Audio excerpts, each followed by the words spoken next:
You've been told that letting go means losing, that surrender means weakness, that if you stop chasing what you want, it will slip away forever.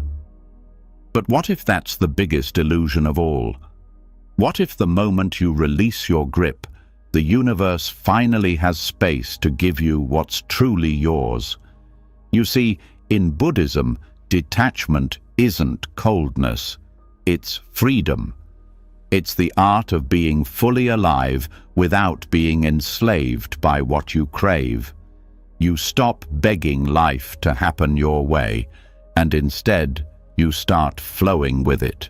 You stop clinging to people, outcomes, and control, and suddenly peace becomes effortless.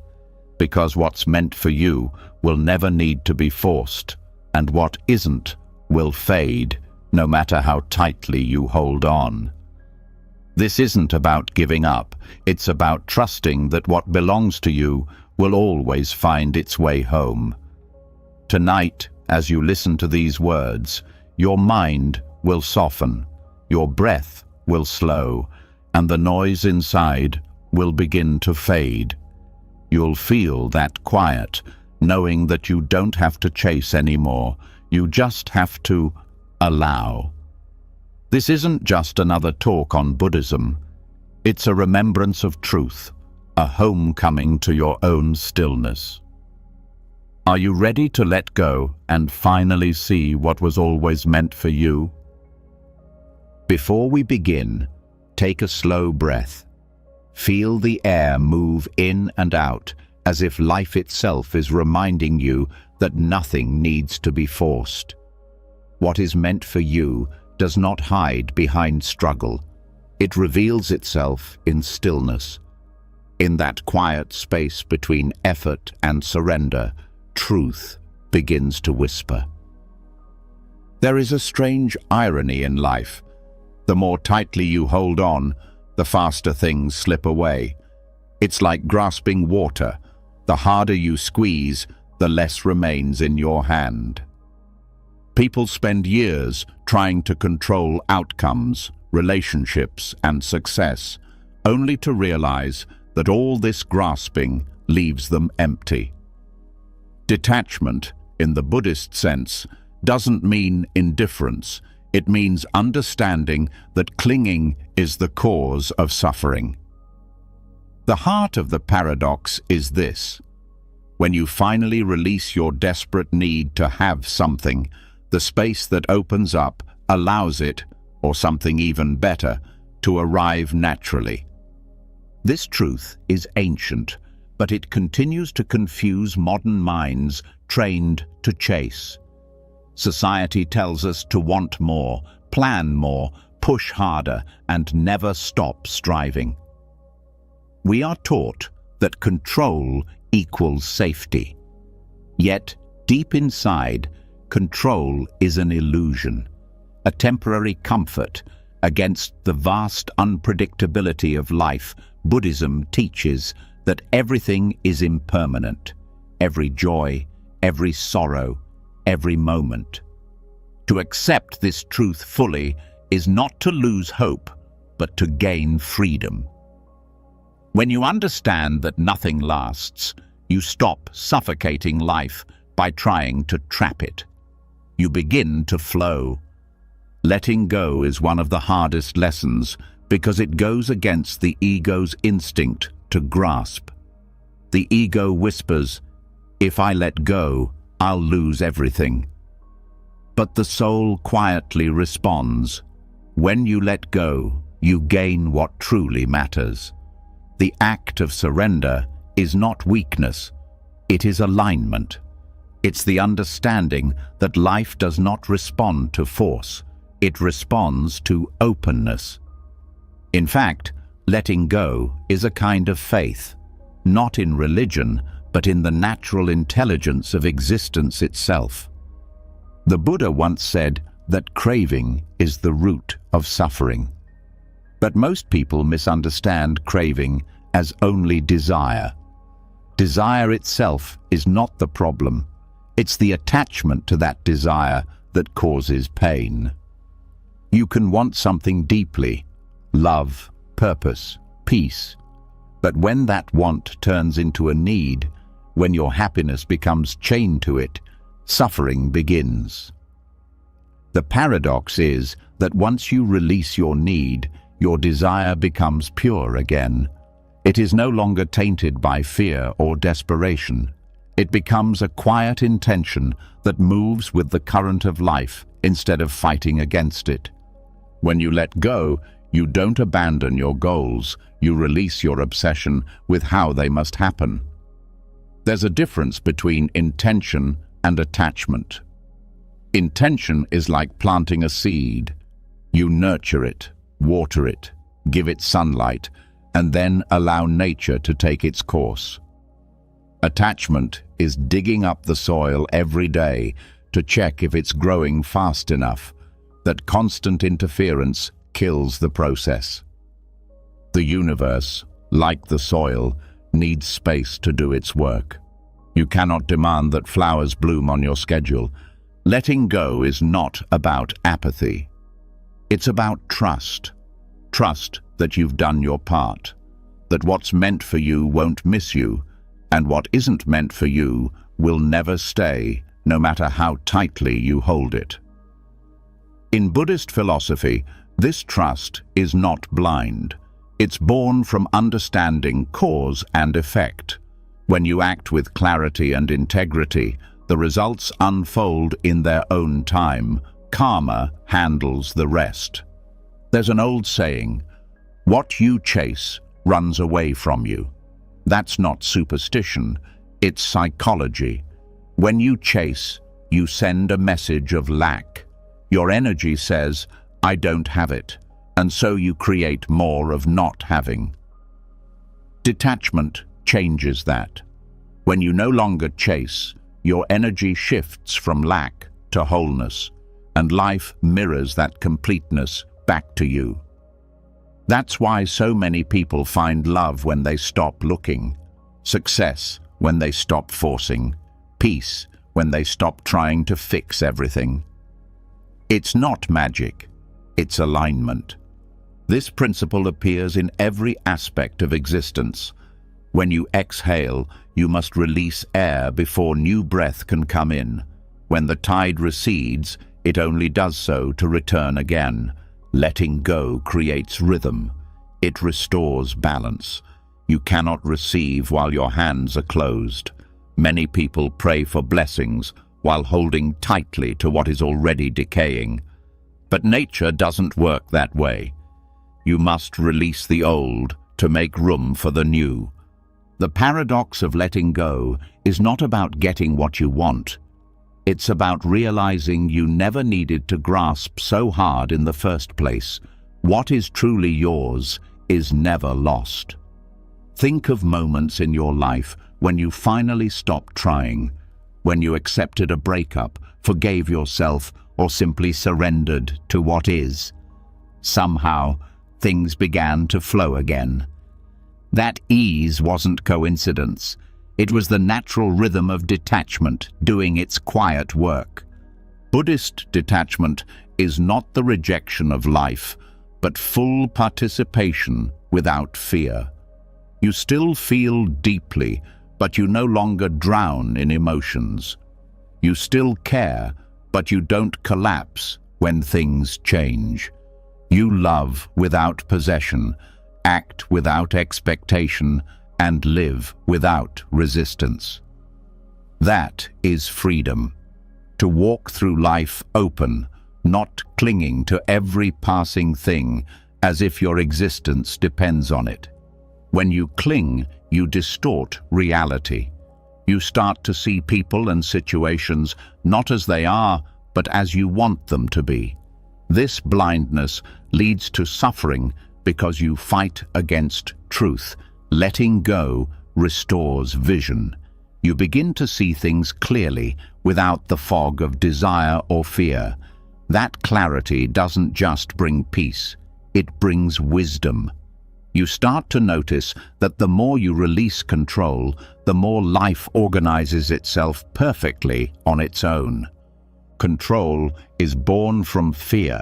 the fear of loss, uncertainty, and rejection. But detachment invites a radical question. What if loss is not the enemy? What if uncertainty is the natural state of growth?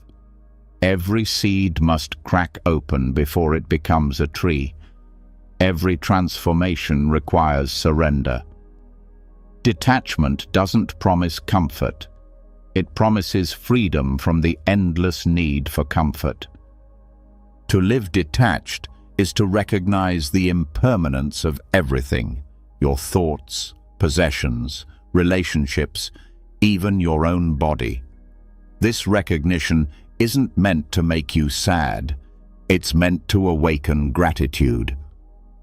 When you know something won't last, you appreciate it more deeply. You savor instead of hoard. You love with open hands instead of chains. True detachment doesn't mean you stop feeling. It means you stop confusing feeling with control. You can grieve without collapsing, hope without demanding, love without owning. This balance between engagement and release is the middle way that the Buddha taught. Neither indulgence nor denial, but harmony. Many people resist detachment because it threatens their identity. They've built their self-worth around what they own, who they love, or how others see them. To let go feels like death. But it's not death of the self, it's death of illusion. What remains after that illusion fades is your true essence, calm, unshaken, free. You begin to understand that happiness isn't found in adding more to yourself, but in subtracting what was never real. The paradox deepens when you realize that surrender brings more power than control ever could. When you let go of forcing outcomes, your energy stops leaking into worry and fear. That energy returns to you as strength, focus, and creativity. Suddenly, you make better decisions, attract healthier relationships, and live with greater ease. What once felt impossible starts unfolding naturally, not because you forced it, but because you stopped blocking it. There's a quiet strength in someone who has mastered the art of letting go. They don't react impulsively to every challenge. They move through storms with calm eyes because they've learned that no storm lasts forever. They understand that pain is not punishment, but part of transformation.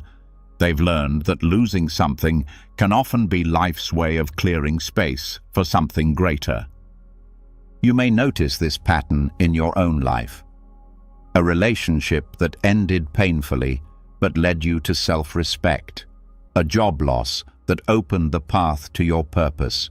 A failure that became your greatest teacher. From the surface, these moments look like loss. From a higher view, they are redirections. Detachment allows you to see the hidden perfection behind every ending.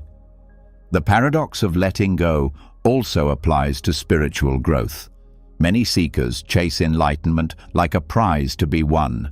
They meditate to achieve peace, but the act of trying so hard becomes another form of attachment. True awakening happens when you stop seeking it, when you sit, breathe, and allow life to reveal itself as it already is. Enlightenment isn't something you find, it's something you stop resisting. When you truly let go, you stop asking, "Why is this happening to me?" and begin to ask, "What is this teaching me?" That shift changes everything. Life stops being a battlefield and becomes a classroom. You stop fearing the unknown and start trusting it. You see every delay, every rejection, every disappointment, not as failure but as divine choreography, timing that protects you, shapes you, and prepares you. This is the essence of detachment, not withdrawal, but alignment with truth. When you understand this, You no longer need to prove yourself, control others, or manipulate outcomes. You become rooted in something deeper than external success, a peace that cannot be taken away. The world still moves around you, but you remain steady, like the center of a spinning wheel. In the end, letting go isn't about losing. It's about remembering that you were never missing anything. You are not a beggar waiting for life to hand you scraps of happiness. You are the source of it. When you stop clinging, the walls you built around your heart collapse, and love flows in effortlessly. Not the needy love that fears loss, but the quiet love that exists simply because you do. So, when you release what you once chased, you don't lose your dreams. You purify them. You stop chasing shadows and start receiving truth. You understand that what's meant for you will always move toward you, and what isn't will fall away, no matter how hard you try to keep it. That realization doesn't make you passive. It makes you peaceful.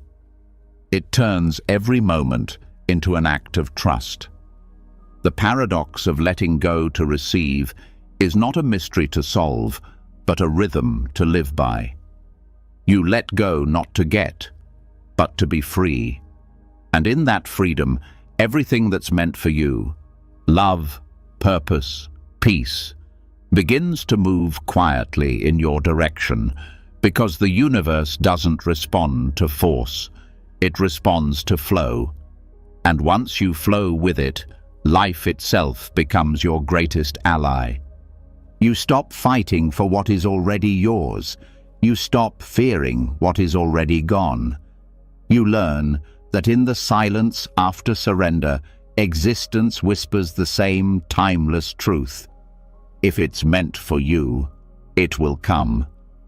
And now that letting go has softened the grip around your heart, there's a new question rising like a quiet tide.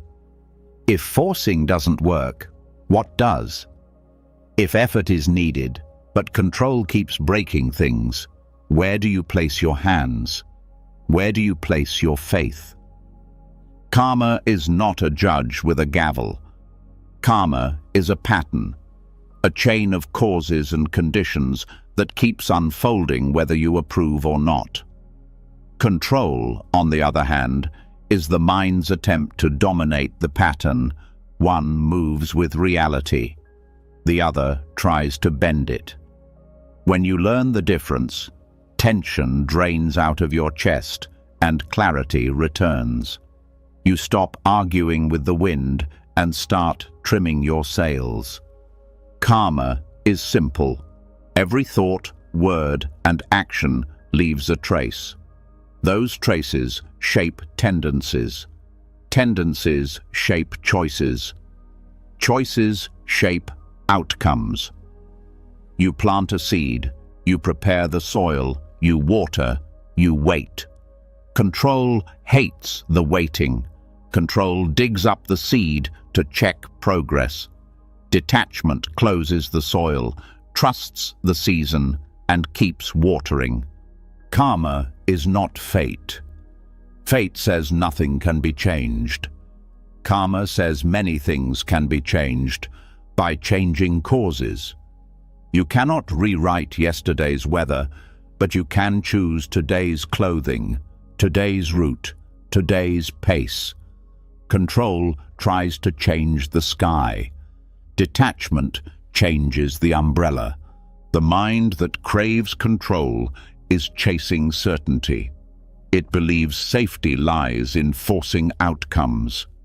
The body tightens, the breath thins, options narrow. You make poor decisions because your field of view shrinks to one path, one person, one timing. Karma works better when your view is wide, when you're steady enough to notice subtle cues, when you can pivot without panic. Detachment gives you that steady base. There is a natural rhythm to results. Some results are quick, like sparks. Some ripen slowly, like fruit. Some skip a season. The mind that understands karma stops panicking about pace. It measures progress by the quality of actions, not the speed of outcomes. This turns your day into a practice, not a verdict. There are 3 helpful lenses for karma. First, the backlog of stored tendencies that you carry, old habits, old beliefs, old reflexes. Second, the momentum already rolling through your life, current relationships, current commitments, current health. Third, the fresh causes you're creating right now, your speech today, your choices today, your posture today. Control tries to bulldoze all 3 at once. Detachment works with what is here. It honors momentum. It eases old habits with patient practice. It invests in new causes without obsession. The difference shows up everywhere. In conversation, control interrupts, pushes, persuades, wins the point, and loses the person. Karma-minded speech listens first, speaks cleanly, leaves space. The outcome often goes your way without a fight because you didn't trigger resistance. In work, control micromanages and breeds fear. Karma-minded leadership sets clear principles, supports skill building, and lets ownership grow. Results rise because people feel safe to contribute. In love, control tests, clings, keeps score. Karma-minded love shows up consistently, speaks honestly, and allows freedom. Trust grows because it is not strangled. Detachment is not neutral, it is deeply ethical. If karma is cause and effect, then clean causes matter. Your intentions matter. Your tone matters. Your follow-through matters. When you align intention, speech, and action, your life stops leaking power. You stop planting weeds and then wondering why the garden hurts your feet. Control is impatient. It tries to harvest before roots are set. That rush creates fracture lines that later become crises. Detachment protects roots. It respects timing. It lets the foundation cure. You become the person who is always lucky because you rarely collapse under your own weight. People often confuse surrender with passivity, but detachment is active. It is the most disciplined form of action. Clear aim, wholehearted effort, clean release. Archers know this. You draw the bow with skill. You align the body. You breathe. You release. After the release, grabbing the arrow in the air is impossible and foolish. The shot is already flying. Your job is the form, not the flight. This approach heals anxiety. Anxiety over outcomes is a byproduct of ignoring the part of reality you do not control. Once you separate spheres, my action versus the world's response, your nervous system stops trying to hold the sky. You can feel the ground again. That feeling is strength. It helps to map your day into 3 baskets. Basket 1, character. Basket 2, craft. Basket 3, conditions. Character is yours. Honesty, patience, courage. Craft is yours. Skills, preparation, attention to detail. Conditions are not yours. Traffic, weather, moods of others, market swings. If you pour your energy into character and craft, conditions often line up well enough. When they don't, you're still whole. That's the hidden wealth of detachment. Even bad days can't bankrupt you. Karma is precise. It does not miss. It may be slow, but it is exact. That is why shortcuts backfire. Cutting corners feels smart in the moment. Later, the bill arrives. Debt in trust, debt in health, debt in self-respect. Clean causes ask more up front and spare you tenfold later. Detachment chooses the longer arc because it knows the ledger never loses track. There is a quiet art to not interfering with another person's lesson. Control tries to fix, rescue, convince. Detachment asks, what is truly helpful here? Sometimes the most helpful act is presence, not repair. Sometimes it is a boundary, not advice. Karma unfolds for others too. You can support without stealing their opportunity to grow.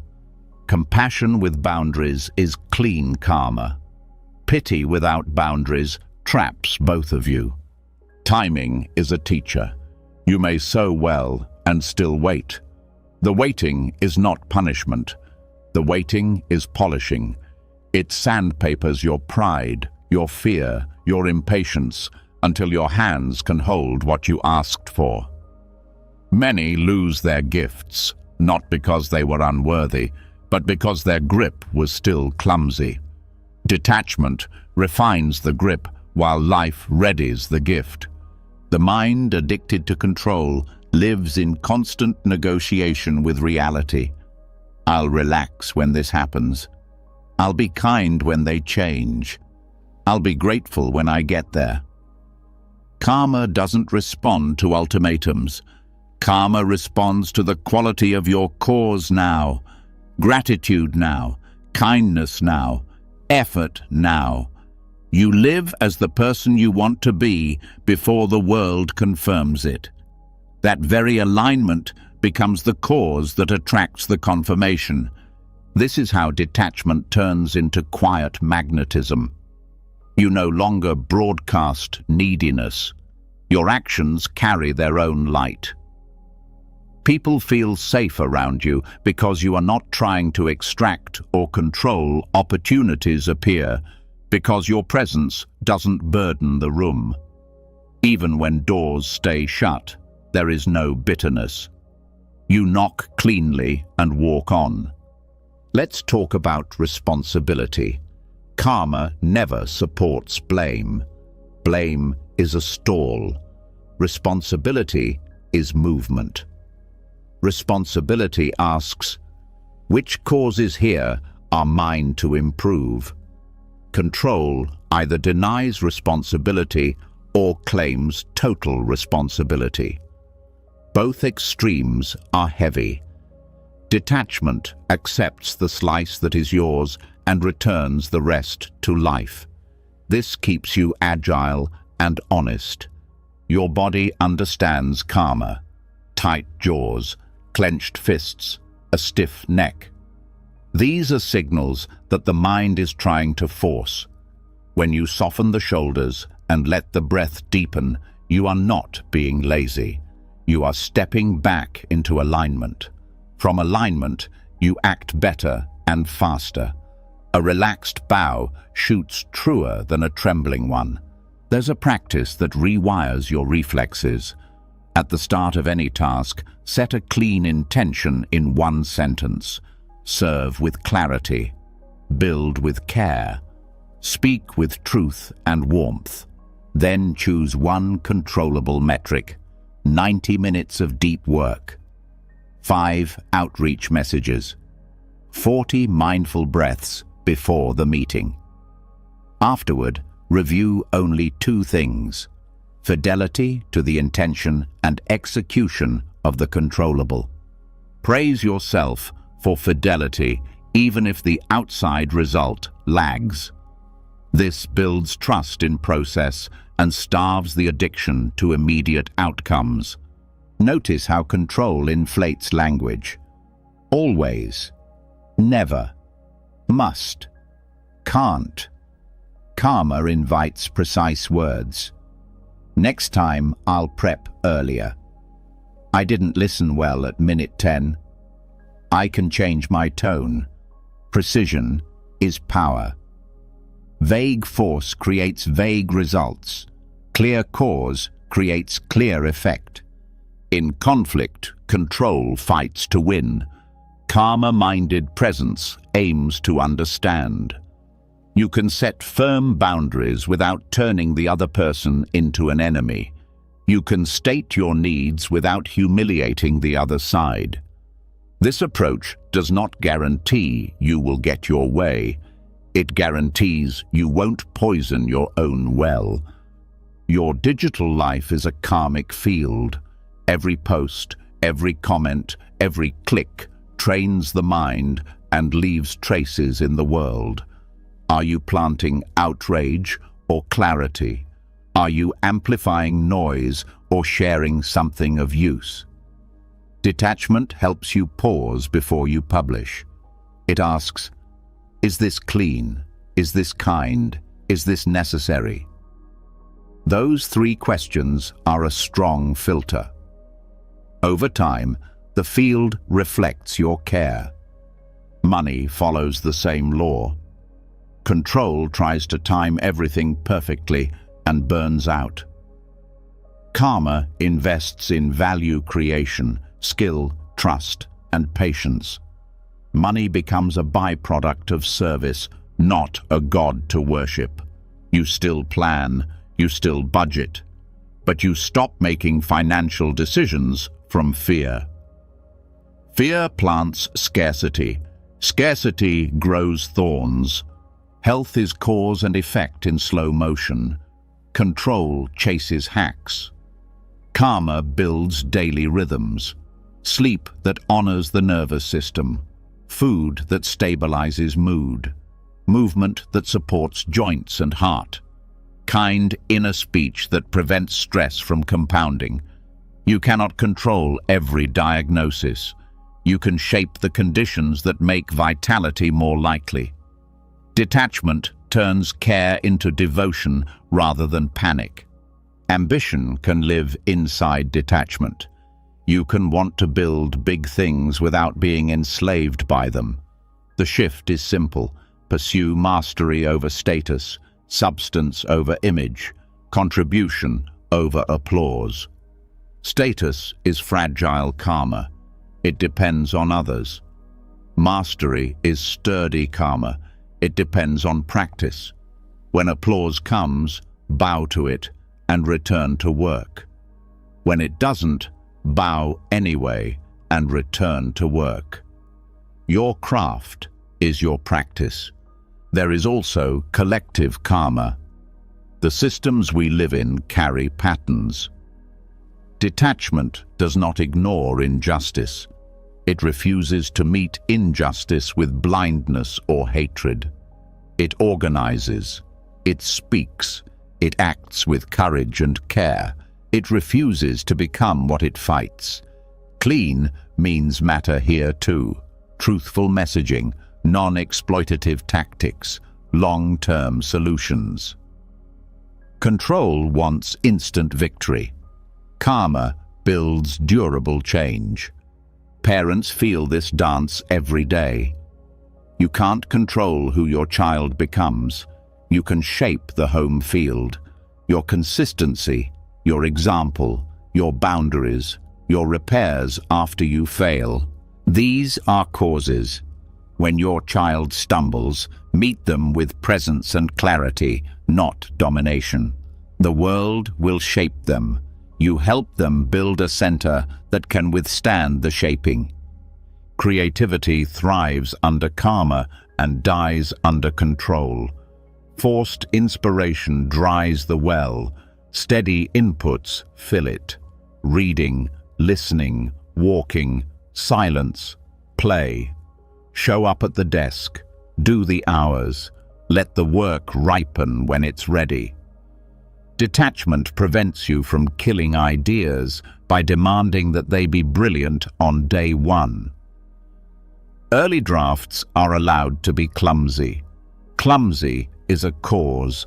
There's a subtle trap, the ego that boasts of being beyond control. That too is control in disguise. It is identity management, performing detachment to appear enlightened. Real detachment doesn't need an audience. It's quiet.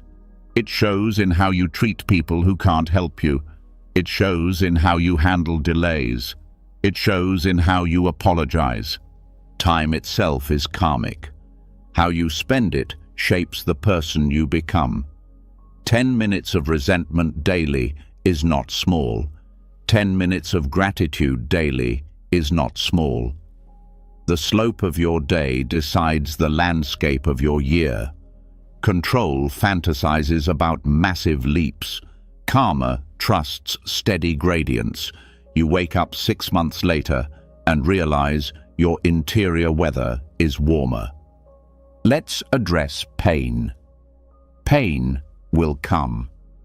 Control says pain should not exist and then adds resistance on top, creating suffering.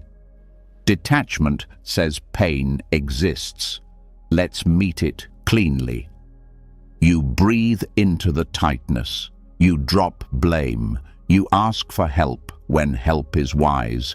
You do not use pain to craft a dramatic identity. You use it as material for compassion. Later, your presence can hold others because you learned how to hold yourself. Decision-making becomes gentle under this view. You gather facts. You test small. You consult wise people. You scan for fear-based urgency. You choose. Then you let the choice play out long enough to see real feedback. No obsessive second-guessing. No torturing yourself for not being psychic. You adjust when reality offers new data. This humility accelerates learning. There is a daily ritual that reinforces trust in timing. At night, note 2 things: a cause you planted and a gift you received without forcing. The cause might be a difficult truth you spoke. The gift might be a call that came at the right hour. Over weeks, you witness the quiet network between sowing and receiving. Skepticism softens. Faith, the grounded kind, grows. Words matter. I control becomes I steward. I demand becomes I request. I deserve becomes I align. Why me becomes what now. This is not semantics. Language sets posture. Posture sets action. Action sets karma. In relationships, ask a sharper question than, how do I keep them? Ask, how do I keep being someone I respect in this relationship? When you center your own conduct, you stop bargaining with your dignity. Paradoxically, that dignity is attractive, but even when it is not rewarded, you keep your soul. Resentment is a sticky karma. It clings to the insides and fogs your view. The cure is not forced positivity. The cure is clean processing.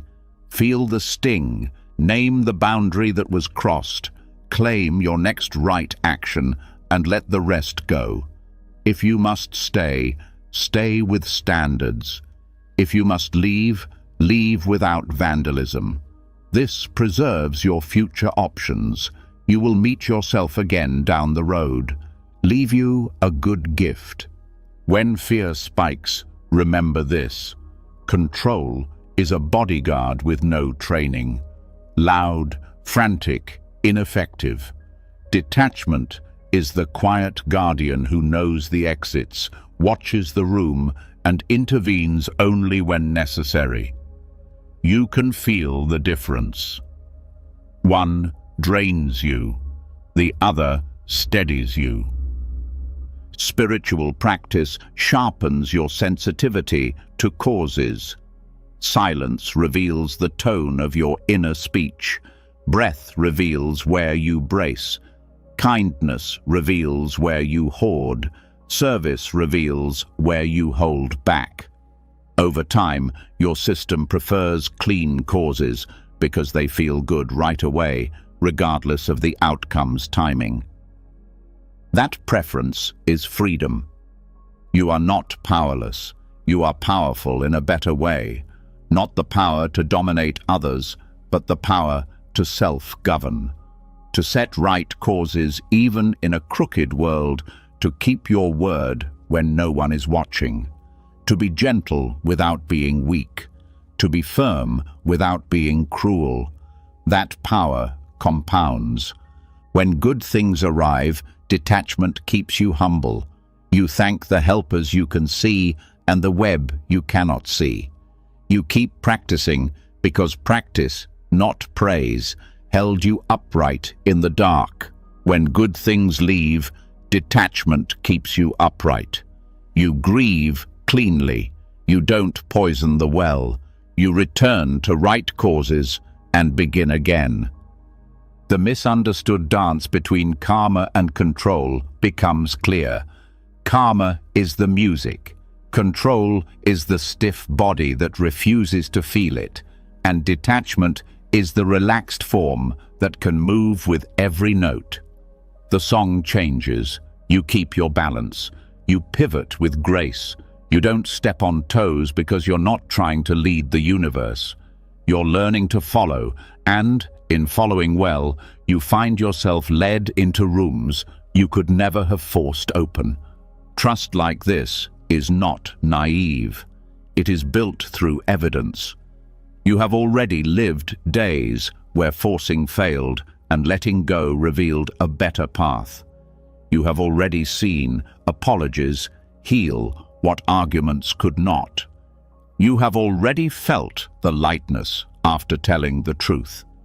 Collect these moments.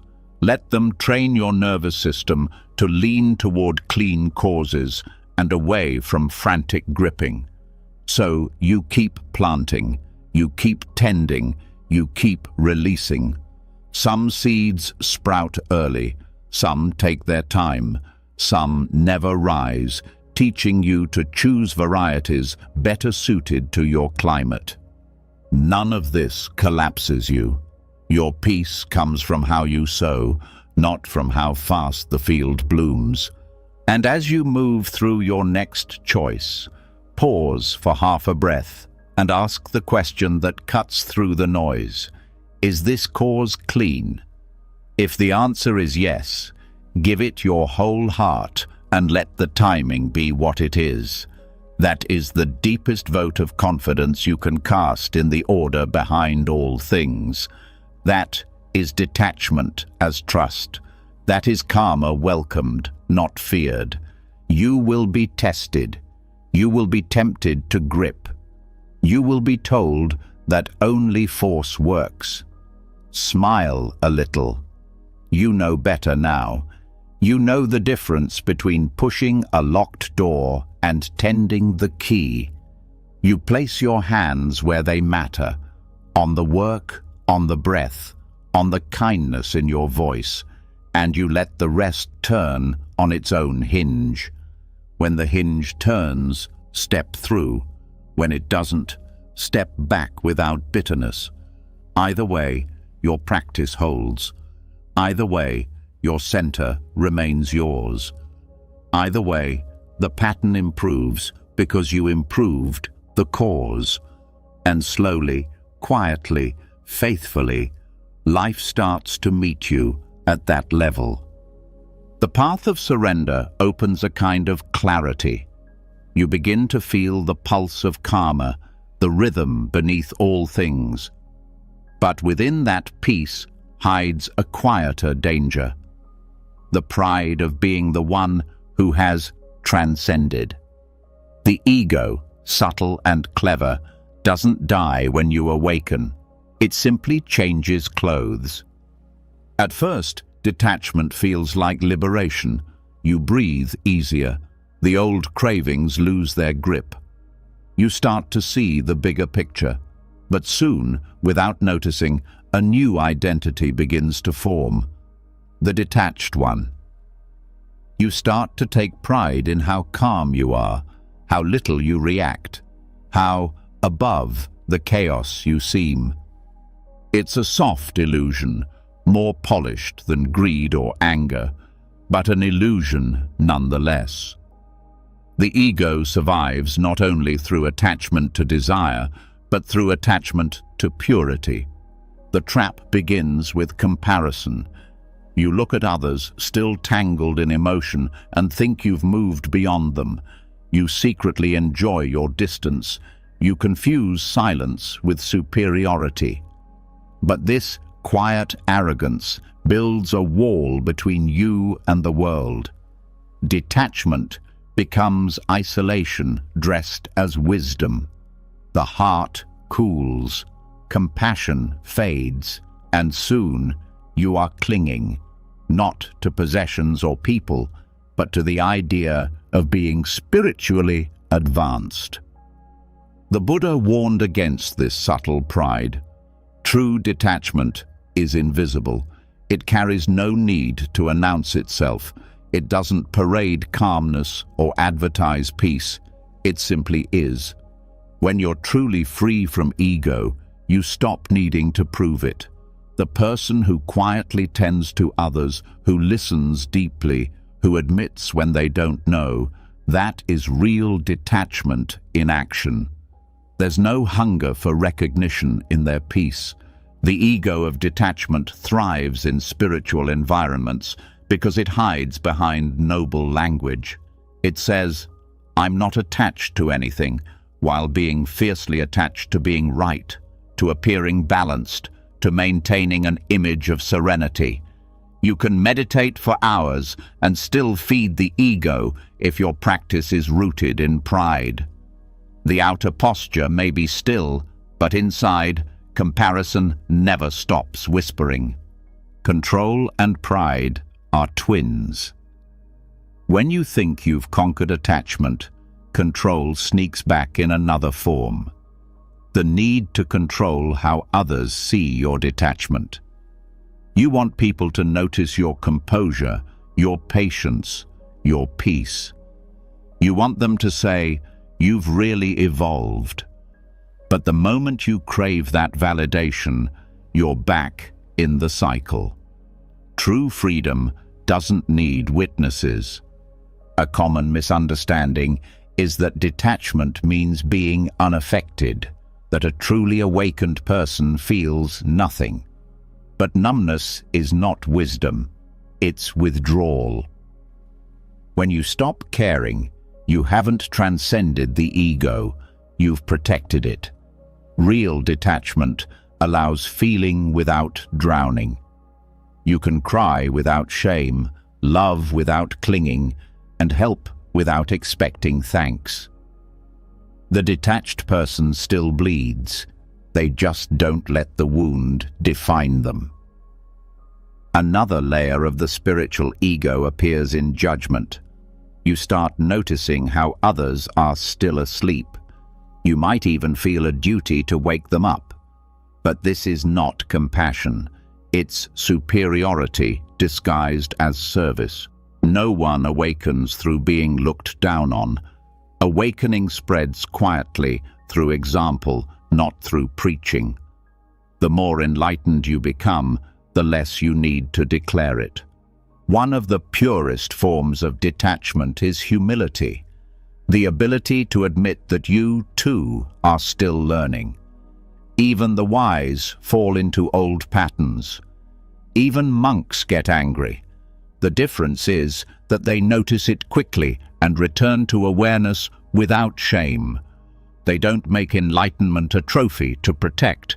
They treat every day as a new practice. The ego feeds on certainty. It says, "I am spiritual, I am awake, I am beyond desire." But life will always test that certainty. The moment you think you've mastered detachment, something unexpected will shake your peace. A loss, an insult, a temptation. If your peace shatters, it wasn't true detachment. It was control pretending to be calm. Each challenge strips away another mask until nothing remains but sincerity. True detachment is not sterile, it's alive.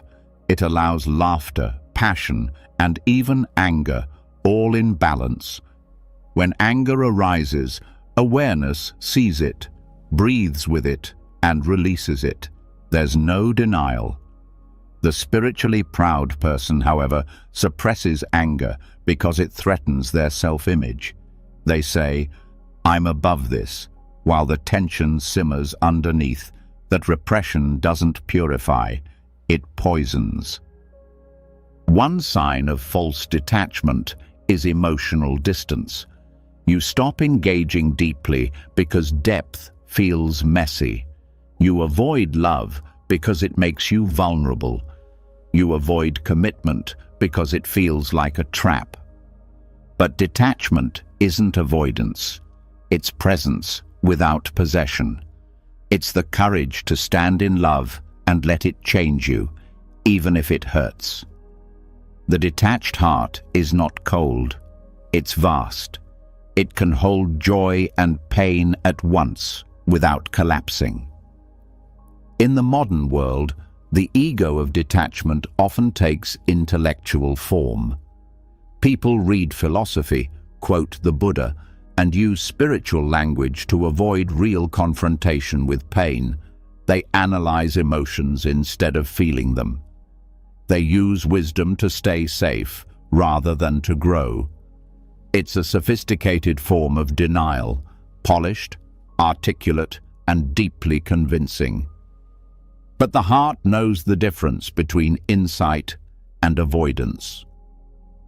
The only way to expose the ego of detachment is through self-honesty.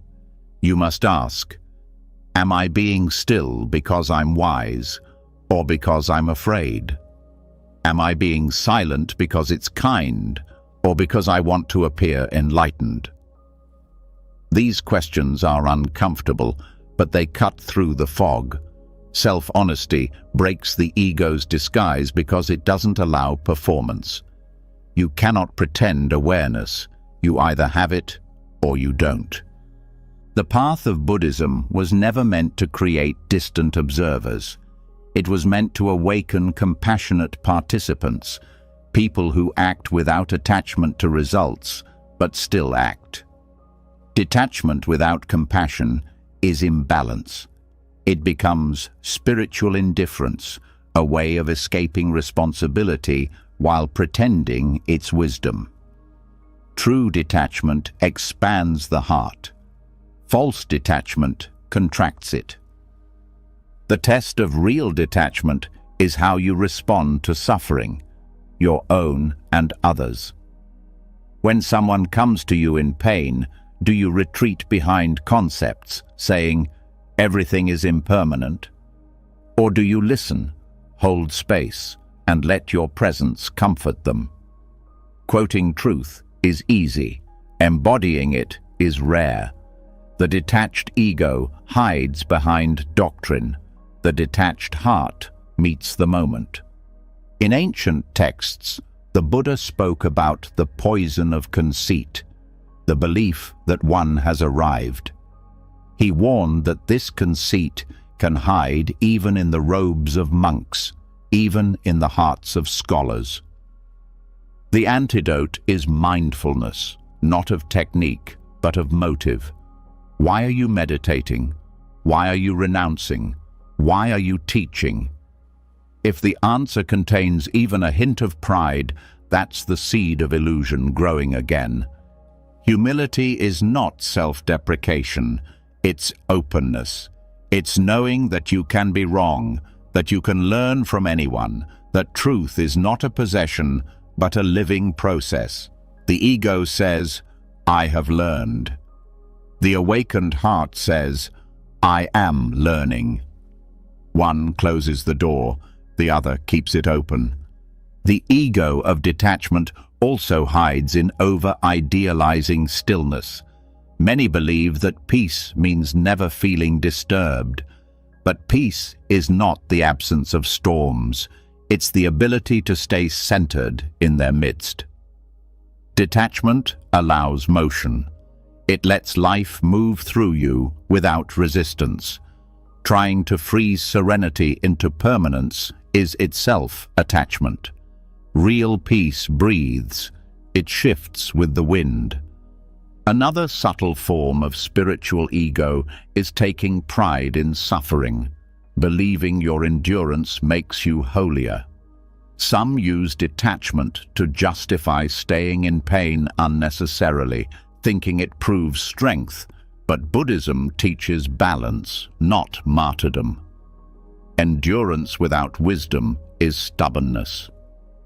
Detachment allows you to leave what harms you without hatred, to walk away without the story of victimhood. False detachment rejects desire entirely, but authentic practice refines it. Desire can be sacred when directed toward truth, growth, or service. Suppressing all desire leads to stagnation. The ego loves extremes, either indulgence or total denial. The middle path is harder because it requires awareness, not rules. Awareness discerns which desires uplift and which destroy. Ego loves the comfort of absolutes. Detachment lives in the nuance of balance. When you truly transcend egoic detachment, you stop labeling experiences as spiritual or unspiritual. Washing dishes, helping a friend, resting, working, all become equal expressions of awareness. The enlightened mind doesn't separate sacred from ordinary. It sees divinity in both silence and noise. The person still trapped in spiritual ego treats meditation as holy and daily life as distraction. But real wisdom merges both until every act becomes meditation. Detachment without humility often results in loneliness. You start believing no one understands you, that others are too attached. This isolation is not enlightenment. It's the ego protecting its identity. Genuine peace connects. It finds unity in diversity. It doesn't build walls, it dissolves them. The enlightened heart sees itself in everyone, even those still caught in illusion. Awareness must always lead to kindness. Otherwise, it hardens into intellect. You can understand impermanence deeply and still speak harshly, still disregard another's pain. That's when you know ego has taken over again. Knowledge without compassion is incomplete. The detached ego seeks superiority through wisdom. The detached heart seeks connection through understanding. As your awareness grows, so must your humility. The higher the mountain, the deeper the roots. The more insight you gain, the softer you become. The ego wants enlightenment to be a crown. The soul knows it's a surrender. When you reach a state of true detachment, you don't feel special. You feel ordinary, and in that ordinariness, sacredness shines.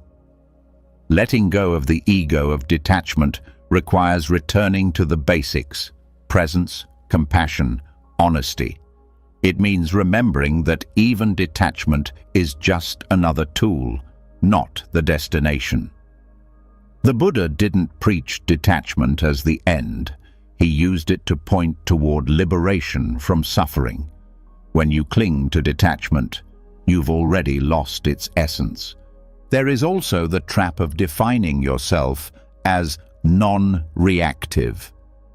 You begin to suppress emotion to maintain an image of control. You say, "Nothing bothers me." But inside, unresolved feelings turn into quiet numbness. This numbness feels peaceful at first, but eventually turns into distance from your own humanity. Detachment should expand your sensitivity, not dull it. Feeling deeply and responding wisely. That is the balance. The ego can even turn humility into performance. You start performing modesty so others notice your modesty. You speak softly, you use spiritual words, but beneath it, there's a quiet hunger for approval. You want to be known as the calm one, the wise one, the kind one. It's still ego, just dressed in better clothes. The real humility is invisible. It doesn't need recognition because it no longer builds identity from image. Freedom from the ego of detachment comes when you stop labeling yourself altogether. You stop saying, "I am spiritual, I am detached, I am awakened." You simply live truthfully. You laugh when it's funny, cry when it's sad, help when it's needed, and let go when it's time. You act not because it makes you appear wise, but because it's natural. Detachment is no longer something you perform. It's something that simply happens through you. When this understanding dawns, compassion returns in full force. You see that everyone is walking the same path, each stumbling in their own way. You no longer look down on anyone because you see your own past illusions reflected in them. Judgment fades, replaced by quiet empathy. You stop teaching through words and start teaching through example, by being at peace in the midst of imperfection. In the end, even detachment must be let go of. Holding on to the idea of being unattached becomes another attachment. The final surrender is realizing that there's nothing to protect, nothing to prove, and nothing to achieve. What remains is simple presence, alive, awake, and free from labels. The paradox is that once you stop trying to be detached, you finally are. So, the next time you find yourself taking pride in your calmness, pause. The moment you think, "I've mastered this," humility is calling you back. Let that thought dissolve. Return to awareness without commentary. Return to being a student of life, not a master of it. In that return, the ego's grip weakens, and real detachment, the kind that doesn't need a name, begins to breathe again. After the ego dissolves its final disguise, a new silence appears, a kind of clarity that feels both empty and full. Yet, in that silence, something else stirs, a longing, a pull towards something meaningful. It's not the grasping kind of want that once ruled your mind. It's quieter, deeper, almost sacred. You start to sense that desire itself isn't the enemy. What if some desires aren't distractions, but directions? What if the call you feel isn't attachment, but your dharma, the inner purpose life is asking you to fulfill? For centuries, spiritual teachings have warned against desire. They spoke of it as the root of suffering, the chain that binds the soul to endless craving. And yes, uncontrolled desire burns like fire. It consumes peace, breeds dissatisfaction, and multiplies grasping. But there is another kind of fire, the one that gives warmth, light, and direction. This fire doesn't enslave, it awakens. It is the sacred flame of Dharma, the soul's natural urge to express its truth. When the Buddha spoke about the end of suffering, he didn't say to destroy all desire. He said to understand it, to see clearly which desires lead to freedom and which lead to bondage. Not every longing is a trap. Some are the very force that pulls you closer to your higher path. The difference lies not in the object of desire, but in the state of consciousness behind it. Egoic desire says, I need this to be complete. Dharma-centered desire whispers, I am complete, but this is how I express that completeness. The first comes from lack, the second from abundance. The first clings, the second creates. When your desire arises from fear, comparison, or insecurity, it leads to suffering. But when it arises from inspiration, love, and a sense of service, it becomes sacred movement. You can feel the difference in your body. Egoic desire is restless. It tightens your chest, rushes your thoughts, makes you anxious to arrive. Dharma desire feels steady. It expands your heart, grounds your energy, and moves you forward with calm conviction. One consumes you, the other channels you. Desire becomes Dharma when it is not about possession, but participation. You no longer want to grab from life, but to join it. To contribute your voice to the universal rhythm. The musician who feels called to create isn't chasing fame. They're answering the rhythm that moves through them. The healer who feels drawn to ease others' pain isn't seeking control. They're aligning with compassion. When desire and selflessness merge, Dharma is born. This kind of desire doesn't reject effort. It simply removes anxiety from it. You work, you strive, you create, but without desperation.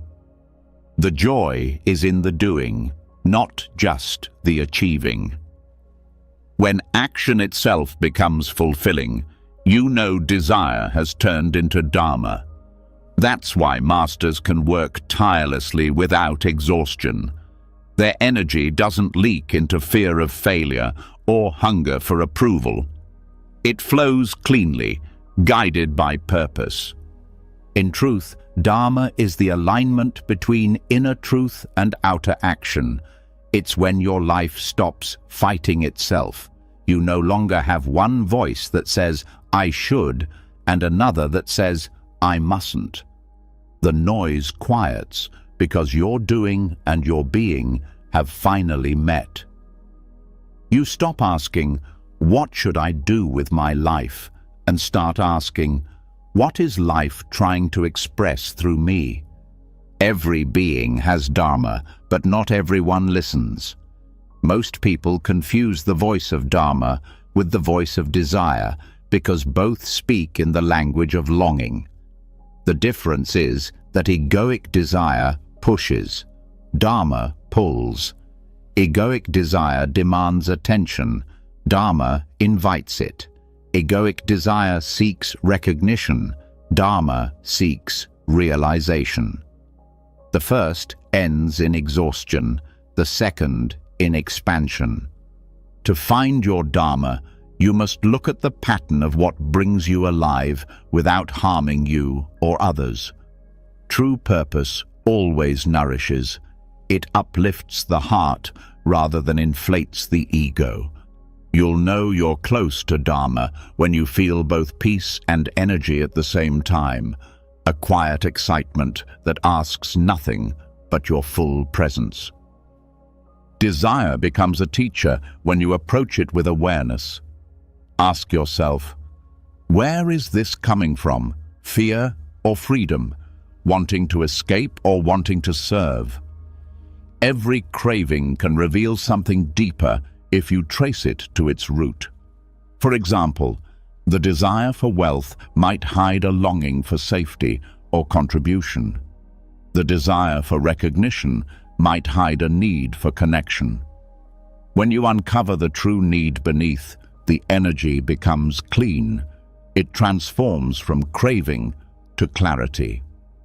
In Buddhist psychology, this process is called right intention. It's not about denying desire, but purifying it. Right intention means aligning your motives with compassion, honesty, and awareness.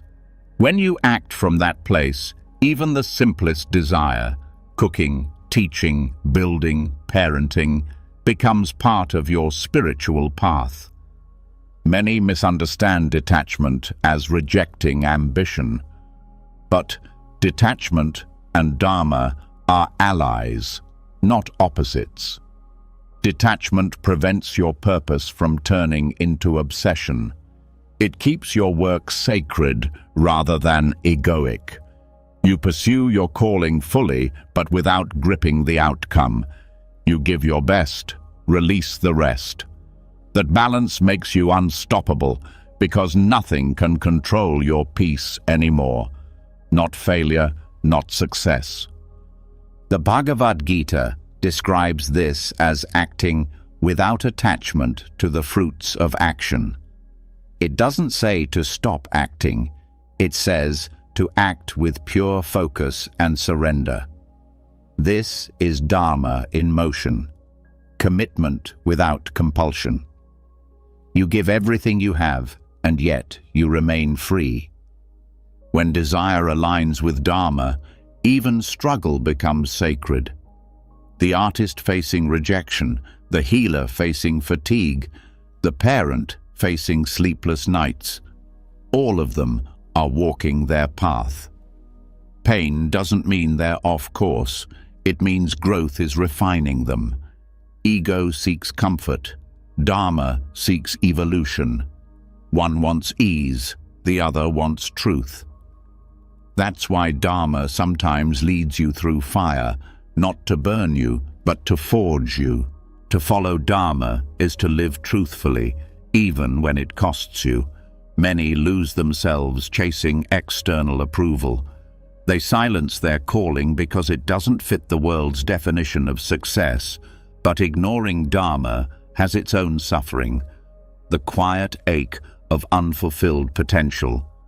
You might achieve much and still feel empty because what you built wasn't aligned with your essence. Real peace doesn't come from success alone, it comes from congruence. When desire becomes Dharma, you stop chasing purpose as something outside you. You start expressing purpose as something within you. Life stops being a race and becomes a rhythm. You realize that every small act, sweeping the floor, comforting a friend, writing a sentence, can be infused with purpose if done with awareness and love. One way to recognize Dharma is through ease in effort. The work might be challenging, but it doesn't feel forced. You lose track of time. Your actions feel guided by something larger. That's not laziness, that's flow, the natural state of alignment. In that state, your energy replenishes instead of depletes because you are moving with your nature, not against it. You can also identify Dharma through repetition. Life keeps bringing you back to certain themes: teaching, healing, creating, organizing, protecting, exploring. No matter how far you wander, you're drawn back. That's the universe's way of redirecting you to your purpose. When you ignore these calls, life feels dull. When you follow them, synchronicities start appearing.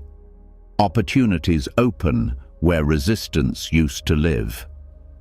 But even sacred desire can sour if you forget humility. Dharma isn't about feeling special, it's about being useful. If you start believing your purpose makes you superior, you've already fallen back into ego's grip.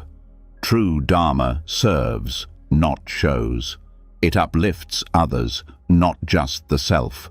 The more aligned you are, the less you talk about it, because the joy of doing is reward enough. It's important to understand that Dharma evolves. What was true for you yesterday may not be true tomorrow. Clinging to an old version of purpose becomes another form of attachment.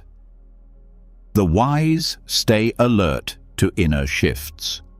They don't identify with the role, but with the consciousness behind it. Today, your Dharma might be to lead. Tomorrow, it might be to listen. Both are sacred when done with awareness. Desire becomes a burden only when it stops moving. When you try to freeze it, to turn inspiration into identity, stagnation begins. The artist who clings to their style, the teacher who refuses to learn, the lover who fears change, all suffer because they mistake expression for essence. Dharma lives in motion. It breathes, adapts, evolves. To stay aligned, keep returning to the present moment. Ask yourself daily, what wants to be expressed through me now? Not what made sense last year, not what earns applause today, but what feels true now. Dharma is not a fixed job description.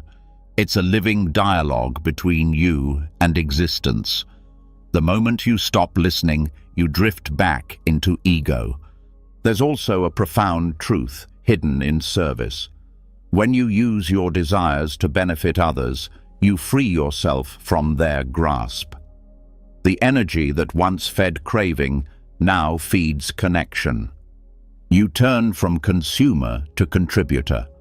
The same force that could enslave you becomes the very thing that liberates you. Even desire for enlightenment can become Dharma when it's rooted in sincerity, not superiority. When you seek awakening, not to escape life, but to serve it better, your practice becomes pure. You're no longer chasing an identity of being spiritual. You're simply aligning with truth, because truth heals. One of the great paradoxes of Dharma is that fulfillment comes not from getting what you want, but from becoming what you're meant to be. When that transformation happens, external rewards may or may not follow, but it no longer matters. You feel whole regardless of outcomes. You understand that meaning isn't given by the world, it's generated from within. There's a quiet contentment that arises when desire matures into Dharma. You no longer wake up dreading the day or grasping for purpose. You rise with a kind of gratitude that doesn't need explanation. You know your place in the web of life, not above it, not below it, but within it.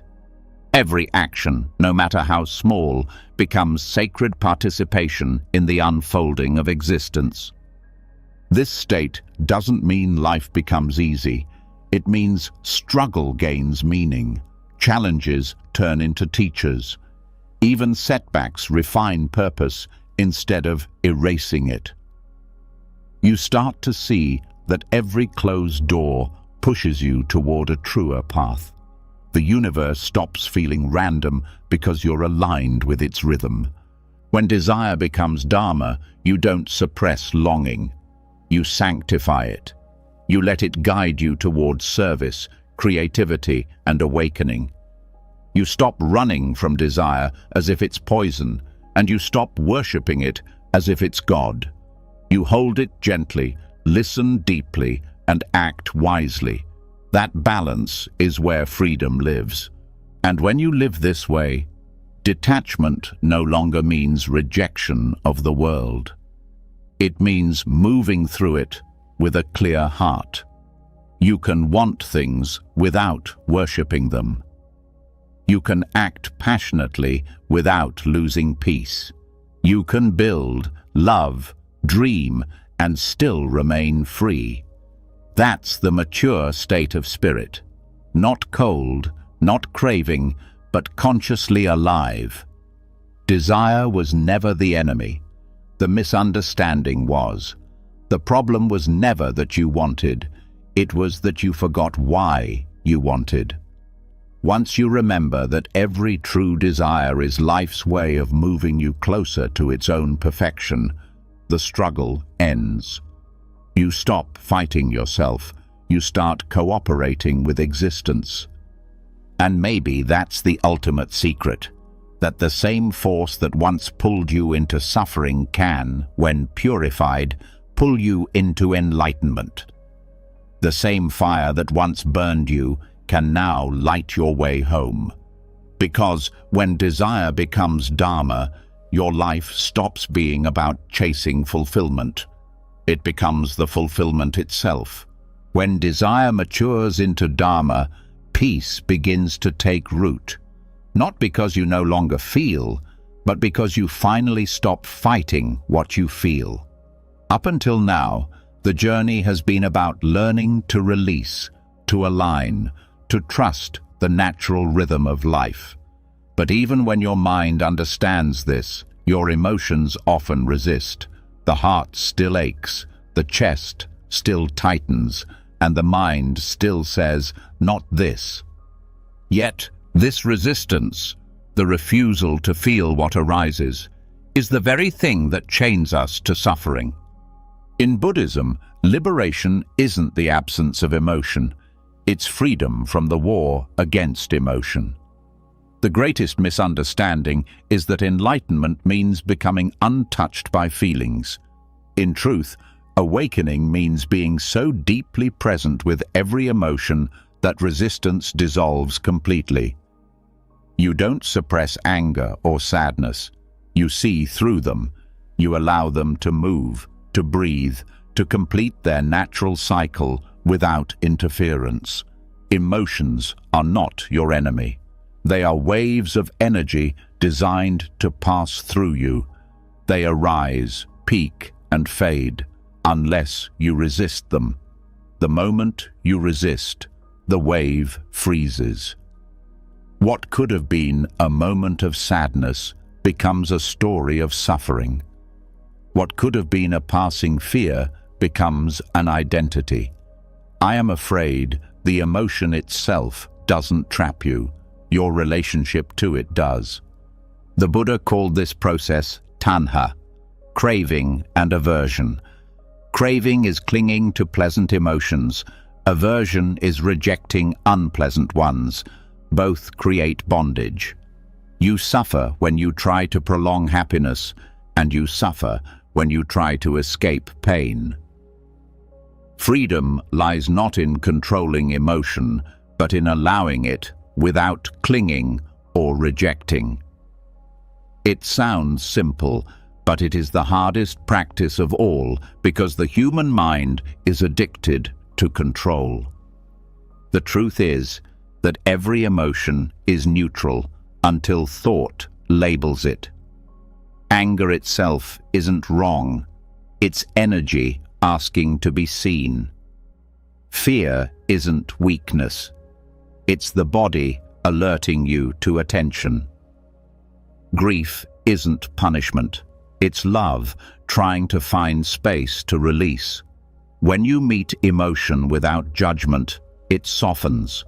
When you meet it with awareness, it transforms. Emotional resistance, however, is the attempt to change, justify, or suppress what is already here. That effort keeps the emotion alive far longer than its natural life.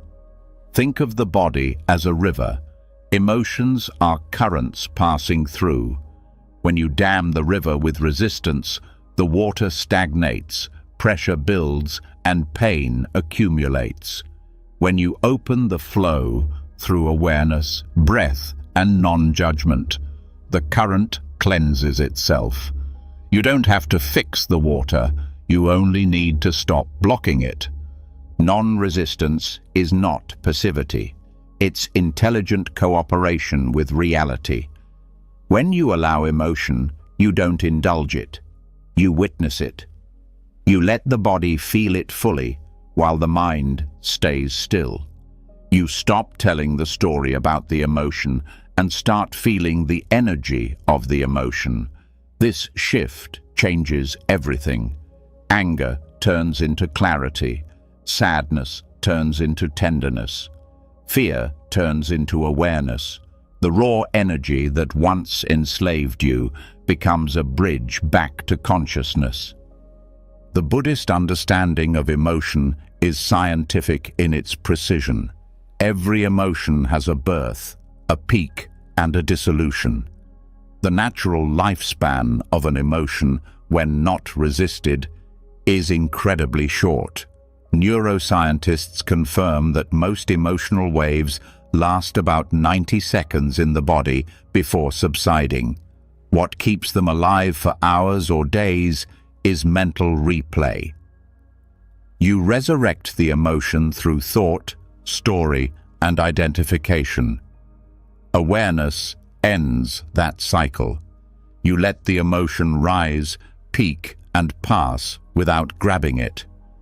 The practice begins with recognition. The moment emotion arises, name it gently.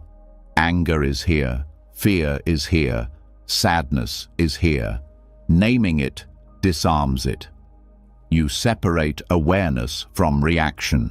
The key is to use simple language without self-judgment. Not, "I am angry," but "anger is present." Not, "I am depressed," but "sadness is visiting." That subtle shift reminds you that you are not the emotion, you are the space it moves through. Next comes allowing. Let the emotion express itself in sensation. Feel where it lives in your body, the tight jaw, the heavy chest, the restless stomach. Let breath touch that space. Don't analyze or justify. Don't try to make it go away. Let it be raw. The mind will resist, saying, "I don't want this." But stay. The energy will shift.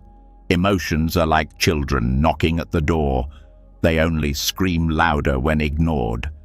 Once you open the door, they quiet down and move on. Then comes inquiry. Ask the emotion, "What are you showing me?" Sometimes it reveals a forgotten wound, a boundary crossed, a truth suppressed. Every emotion has intelligence. Anger protects what is sacred. Fear guards the unknown. Sadness cleanses attachments. Joy reconnects you to presence. When you stop resisting, emotions become teachers rather than tyrants. In daily life, non-resistance transforms how you relate to people. When someone criticizes you, resistance rushes to defend. The mind says, "I must be right." But if you pause and allow the sting of discomfort, you might see that criticism is just sound meeting expectation. Without resistance, the moment ends there. You learn what's useful and release what's not. You stay free instead of reactive. This approach also heals relationships. When you resist your partner's emotions, you turn connection into conflict. You try to fix their sadness or silence their anger. But if you can sit in presence, feeling your own discomfort while allowing theirs, love deepens. Compassion grows when you stop treating feelings as problems to solve. The space of acceptance becomes the field where both hearts can rest. Non-resistance is especially vital in grief. The mind wants closure. The heart wants relief. Resistance creates pressure between the two. You try to move on before the heart is ready. You label your pain as weakness. But grief has its own rhythm. When you surrender to it fully, it softens naturally. The tears you resist harden into numbness. The tears you allow wash you clean. The science of emotional freedom lies in awareness without interference. In Buddhism, this is called mindfulness of feeling. It's the practice of observing sensations and emotions as they arise, persist, and pass away.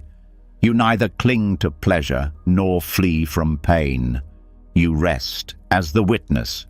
This witnessing is not detached indifference. It's luminous awareness, fully alive, yet untouched. When you master this, emotional storms no longer control you. The wind still blows, but your roots deepen. You stop being afraid of feelings. Joy, fear, anger, sadness, all become guests you can host with dignity. You no longer measure peace by how calm life looks, but by how freely emotion moves through you. There is profound power in allowing pain without labeling it wrong. Resistance multiplies pain because it adds fear to discomfort. Pain says, "This hurts." Resistance says, "This should not be happening." The second statement turns sensation into suffering. When you drop the second line, what remains is pure experience, sometimes intense, but clean. Emotional non-resistance also reveals hidden attachments.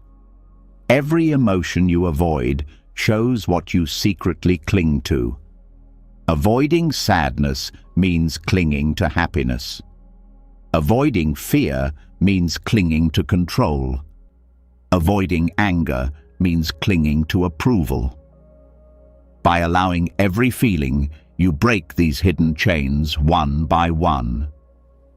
The heart becomes lighter because it no longer fears itself. The Buddha's path to liberation isn't about escaping humanity. It's about inhabiting it fully. When you can feel everything without drowning, you are free. That freedom doesn't come from numbing emotion, but from understanding its nature. You see that emotion, like all phenomena, is impermanent. What arises must pass. This insight isn't intellectual, it's experiential. You watch it happen again and again until it becomes your second nature. A key part of this practice is compassion for yourself. When intense emotions arise, the ego often says, "I shouldn't feel this." But self-judgment is resistance in disguise. Compassion means holding yourself the way a wise friend would, with warmth, patience, and care. You say, "It's okay to feel this." That simple permission begins the healing. Meditation helps train this capacity. When you sit in silence, emotions surface: boredom, restlessness, anxiety. Many think meditation is about pushing them away, but real meditation is the opposite. It's about letting everything arise and watching without preference. The mind may scream, "This is uncomfortable," yet awareness stays still. Over time, the body learns that no feeling is fatal. The nervous system begins to trust openness. This emotional intelligence ripples into every aspect of life. You stop needing constant distraction because stillness no longer feels threatening. You stop reacting impulsively because you can hold tension without exploding. You start responding instead of reacting. This shift marks the birth of emotional maturity, the ability to feel deeply and act wisely. One of the most liberating realizations is that emotion and awareness are not separate. Awareness is not something you apply to emotion. It is the space that emotion arises within. When you stop dividing the two, emotions lose their grip. The waves move, but the ocean remains unchanged. You stop being the one who struggles with feelings and become the awareness that holds them. This understanding also dissolves guilt and shame. Guilt says, "I shouldn't feel angry." Shame says, "There's something wrong with me for feeling this."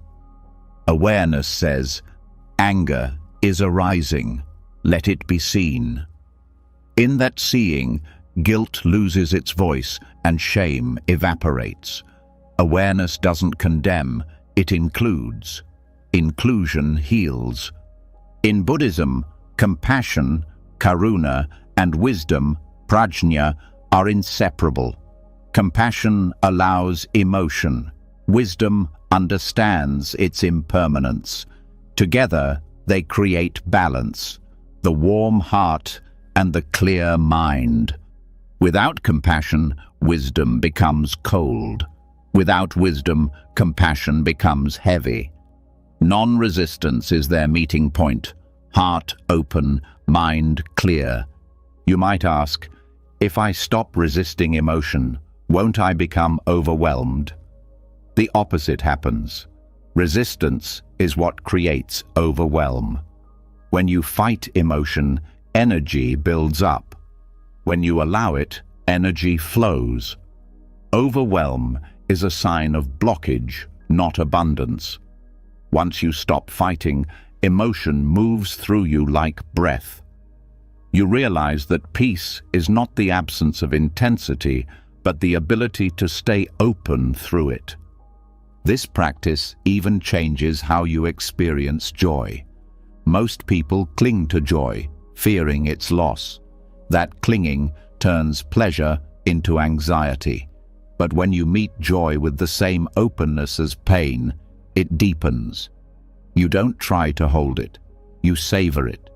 You know it will pass, and that very impermanence makes it sacred. Joy stops being a goal and becomes a moment of grace. The science of emotional non-resistance is really the science of life itself. Everything flows in cycles: birth, growth, decay, renewal. Resisting emotion is resisting life's movement. The more you fight, the more exhausted you become. The more you allow, the more energy returns. You discover that emotions are not interruptions to peace. They are expressions of it, waves revealing the ocean's depth.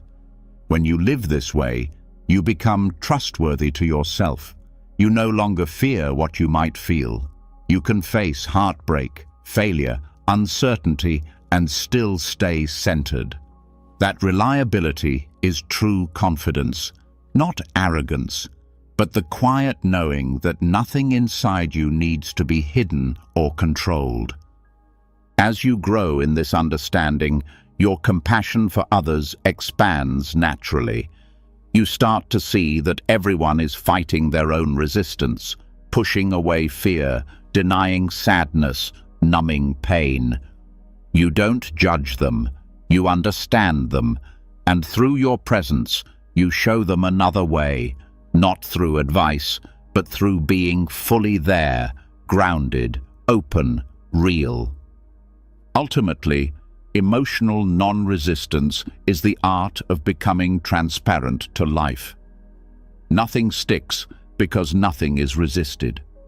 Experiences move through you, leaving wisdom instead of scars. You live lighter, breathe easier, love deeper. You begin to see that liberation was never somewhere else. It was here all along, hidden beneath the layers of what you refused to feel. And when you finally stop fighting your feelings, something extraordinary happens. The space that opens inside you, that calm, vast, luminous awareness, is not just peace. It is truth itself. The one who resists dissolves, and what remains is presence, not cold, not distant, but alive, compassionate, and free. That is the science of emotional non-resistance, not an escape from emotion, but mastery through surrender. The moment you stop pushing life away, you realize that every feeling you once feared was a messenger leading you back home. When emotional non-resistance becomes natural, life starts to flow through you with a kind of ease that feels almost weightless. But in that peace, there lies a subtle danger, a temptation to mistake stillness for indifference. Many seekers, after tasting quiet, begin to fear intensity again. They confuse calm with detachment from life itself. They pull away from emotion, from people, from passion, thinking they're protecting their peace. But what they're really doing is freezing it. The heart grows silent, yes, but it stops singing. There's a difference between peace and numbness, and understanding that difference is one of the most important lessons on the path. Equanimity, the balanced mind that Buddhism celebrates, is not about being unaffected. It's about being undisturbed while still fully alive. Apathy, on the other hand, is the death of engagement. It's the absence of care disguised as calm. Equanimity stands in the middle of fire and breathes steadily. Apathy avoids the fire altogether. One expands the heart, the other shuts it down. The line between the two can be razor thin because both feel quiet on the surface. But the quiet of equanimity is warm, aware, and open. The quiet of apathy is cold, disconnected, and closed. One arises from wisdom, the other from fear. When you feel truly equanimous, you still feel everything: pain, joy, loss, beauty. But you are no longer enslaved by it. When you are apathetic, you stop feeling altogether. You don't transcend emotion, you escape it. The Buddhist path calls this balance upekkha, a mind that remains steady in the face of change. It's not the mind that shuts down when things hurt, but the one that stays awake through pain. It's the ability to say, yes, this too, without collapsing. True detachment, then, is not rejection of passion, but purification of it. It removes the poison of craving and leaves behind the essence of love. Passion without attachment is not an oxymoron. It's a higher refinement of energy. Most people experience passion as obsession, an all-consuming drive to possess or control. But pure passion, born from equanimity, burns steady rather than wild. It is fire contained in a lamp instead of a forest. It illuminates rather than destroys. It's the kind of passion that gives energy to your purpose without draining your soul. Apathy, by contrast, is the residue of unhealed pain. People become numb not because they've evolved, but because they've been wounded and didn't know how to stay open through it. The mind tells them, if I don't care, I won't hurt. And so they build walls around their sensitivity. Those walls may protect, but they also suffocate. Peace cannot live behind armor. It needs exposure to breathe. Equanimity is what happens when you heal enough to no longer need armor. It's easy to think that spiritual growth means becoming detached from everything, but real wisdom doesn't make you less human. It makes you more human. You laugh easier, cry deeper, love freer. You can walk through chaos without being swept away, not because you're indifferent, but because you're anchored. Apathy numbs. Equanimity roots. To cultivate equanimity, you must first see through your habitual reactions. Most people bounce between clinging and aversion, chasing what feels good, running from what feels bad. Equanimity arises when you stay still long enough to see that both impulses are the same movement of mind. When you no longer chase or flee, reality reveals itself as it is. That acceptance is not resignation, it's clarity. Equanimity allows you to act with precision. Because your vision is not distorted by emotional extremes, your response becomes wise. When you're angry, you can speak truth without cruelty. When you're afraid, you can act cautiously without paralysis. When you're joyful, You can celebrate without grasping. This steadiness is not the dullness of apathy, it's the strength of maturity. In relationships, this balance is crucial. Apathy makes you distant, unwilling to engage, afraid to be touched by another's emotion. Equanimity lets you be present without being overwhelmed. You can listen to someone's pain without drowning in it. You can love without needing ownership. That's why equanimity deepens intimacy, while apathy destroys it. True presence doesn't withdraw, it holds space. The heart of equanimity lies in understanding impermanence. When you deeply know that everything changes, joy, sorrow, praise, blame, you stop clinging to one side and fearing the other. You stop demanding that life stay pleasant and start trusting its rhythm. Apathy says, nothing matters. Equanimity says, everything matters, but nothing is mine to control. That single shift in understanding transforms how you live. When you practice equanimity, even passion becomes service. You no longer create art, love, or goals to prove worth. You do them because expression is your nature.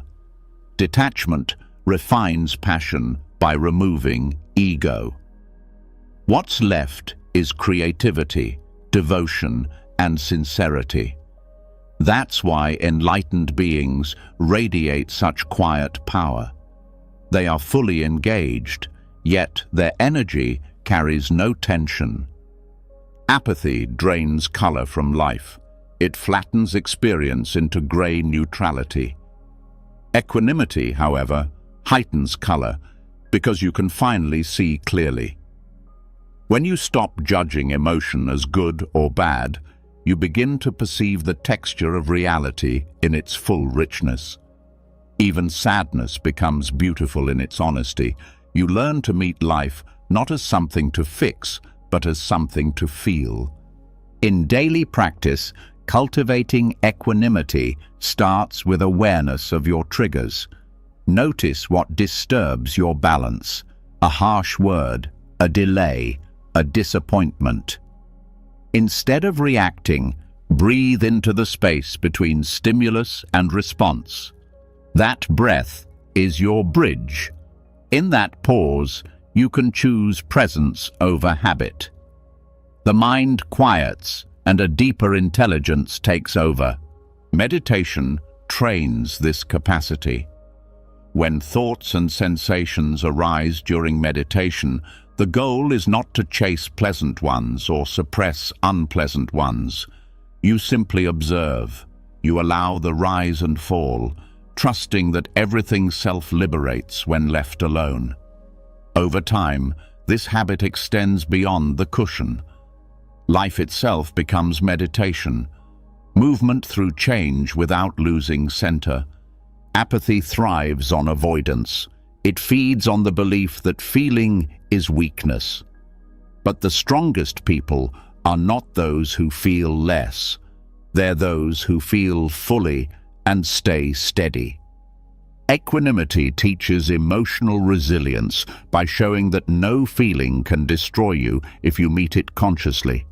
Even grief becomes sacred when you allow it to flow without story. The modern world often mistakes numbness for strength.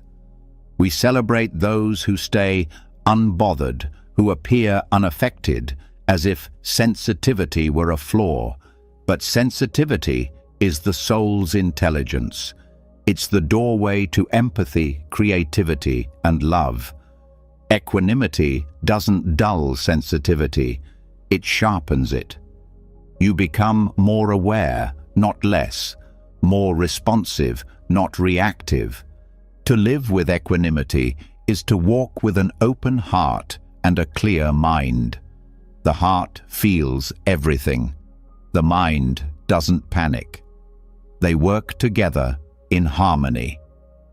This is why equanimity is often compared to the stillness of the ocean beneath the surface waves. The surface moves, That's life.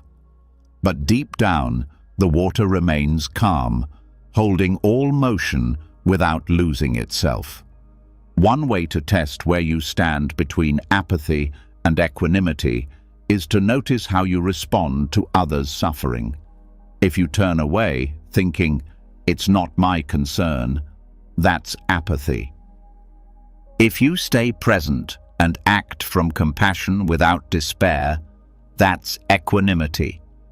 The first avoids, the second embraces wisely. There is also a false kind of peace that many mistake for enlightenment.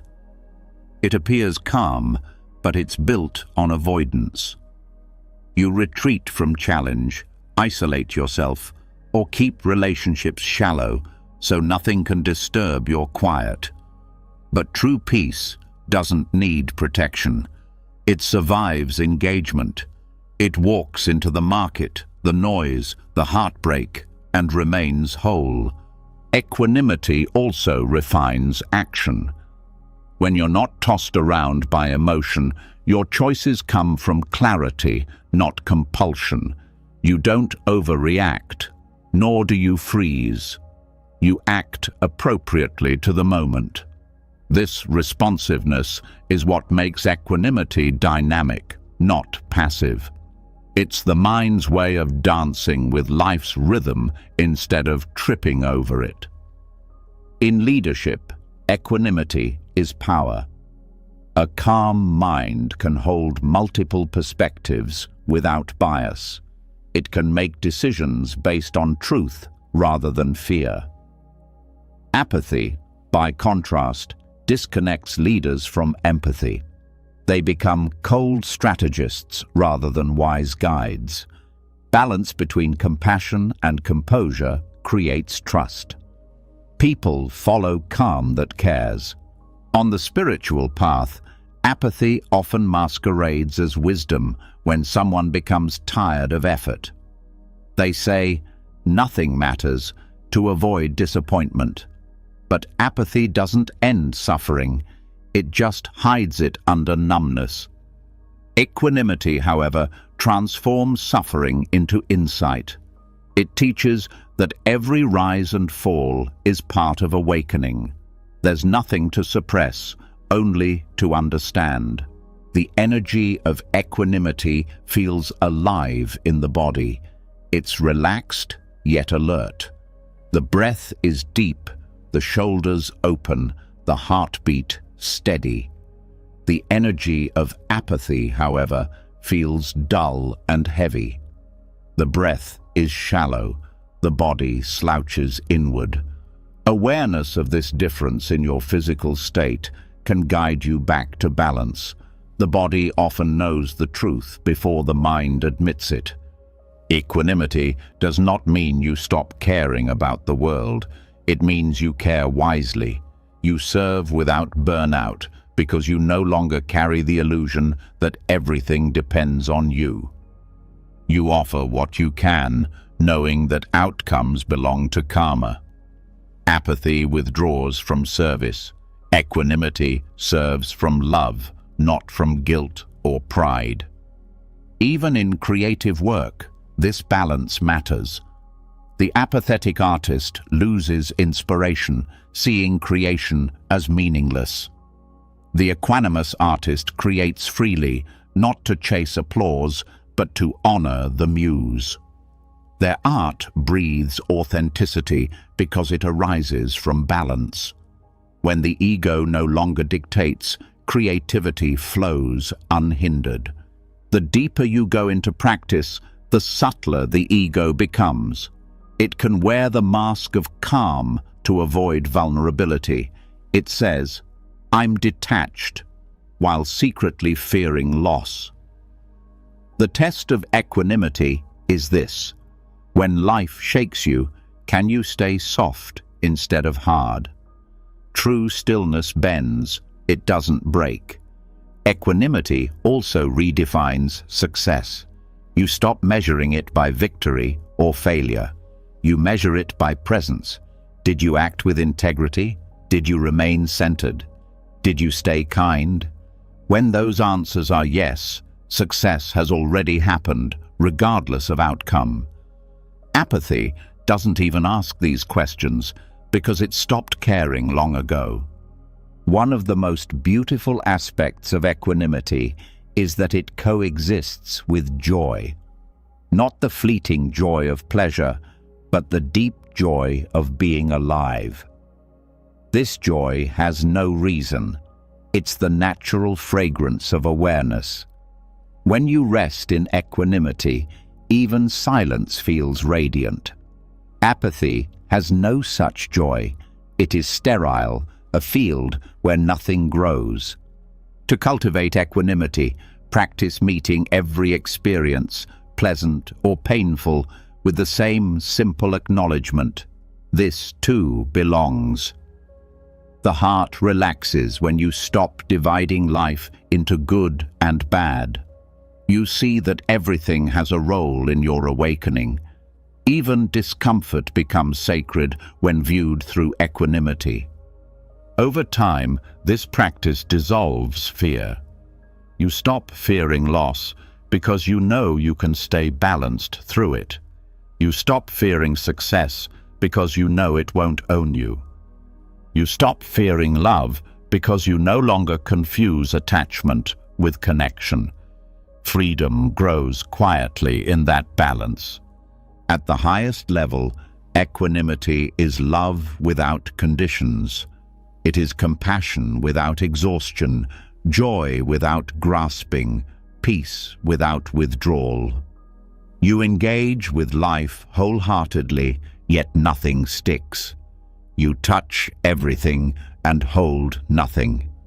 The heart remains open, the mind clear, and the soul unburdened.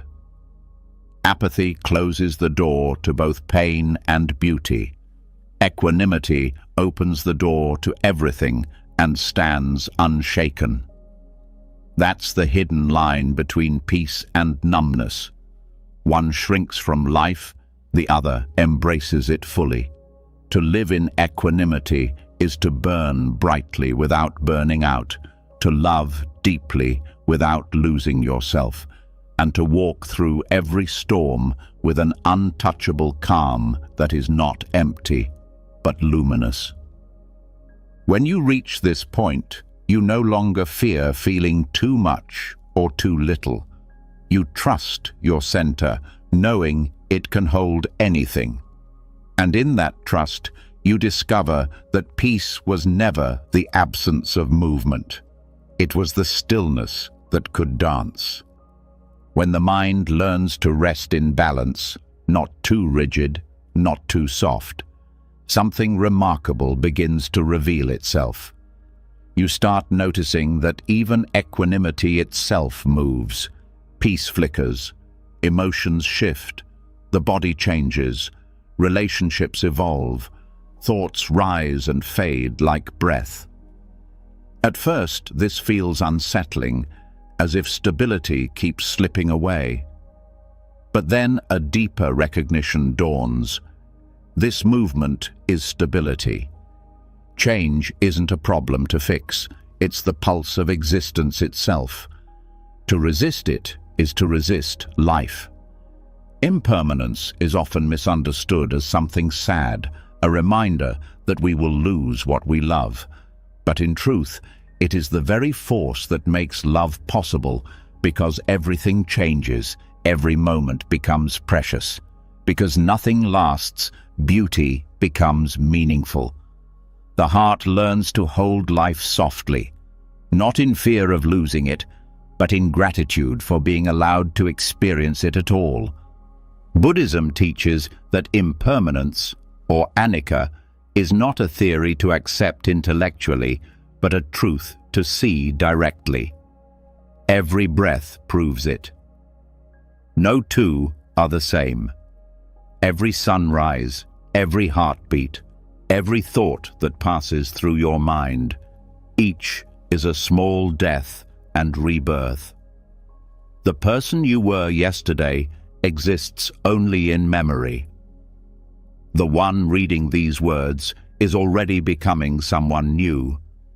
To see this clearly is not despair.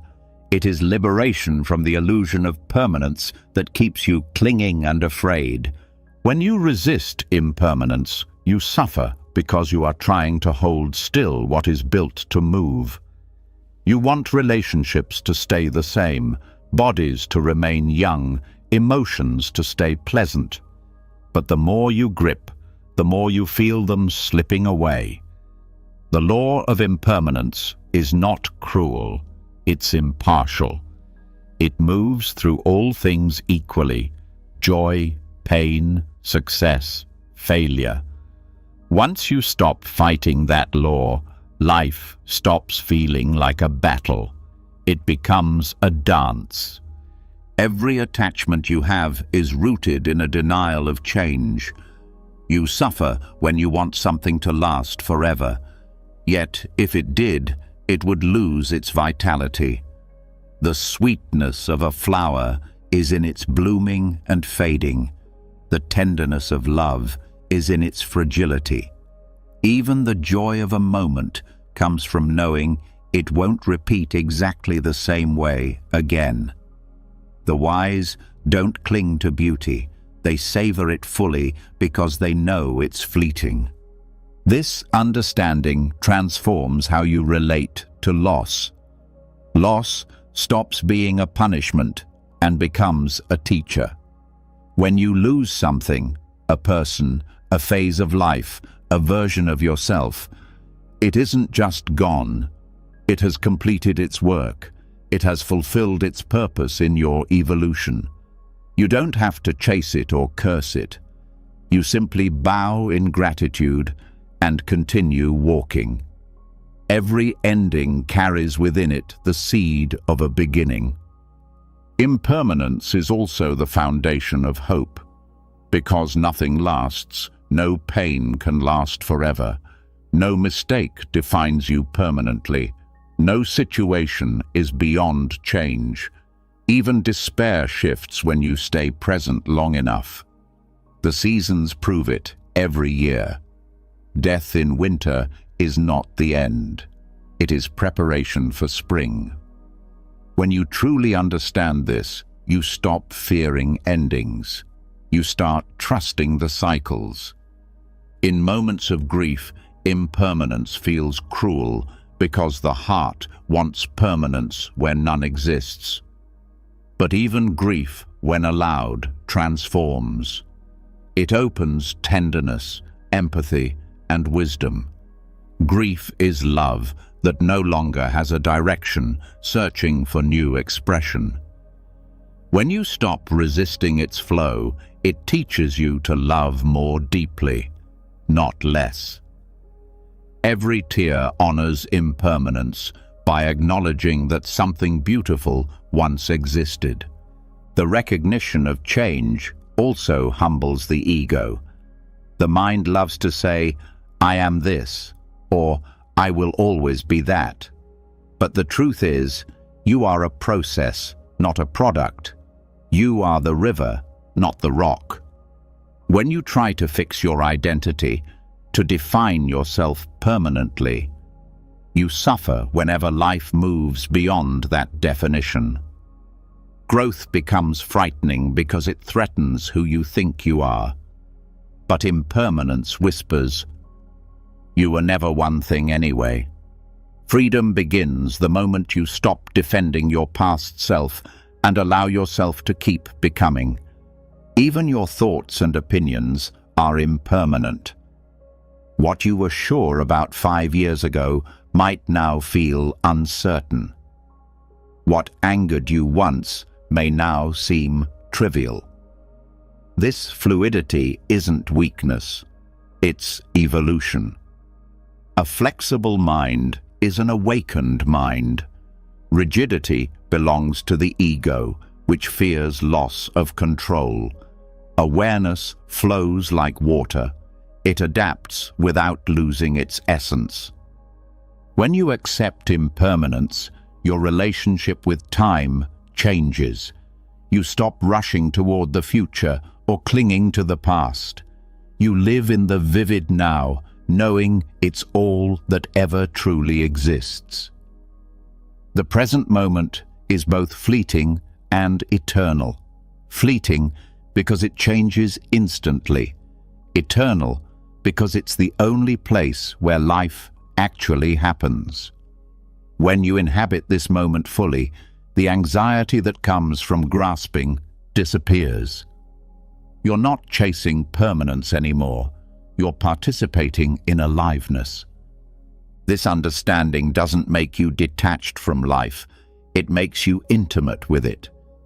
You start noticing details you once ignored, the way light moves through leaves, the sound of footsteps fading, the feeling of breath entering and leaving your body. Awareness sharpens because you no longer take anything for granted. Impermanence becomes the reason you pay attention. The practice of mindfulness is, at its core, a training in impermanence. Each time you observe a thought arising and fading, you are witnessing change directly. Each time you feel an emotion come and go, you are experiencing the truth of anicca. Over time, this observation dissolves the illusion of solidity. You realize that nothing, not your thoughts, not your body, not even your pain, is fixed. Everything is movement, vibration, flow. Understanding impermanence also reshapes how you approach goals and success.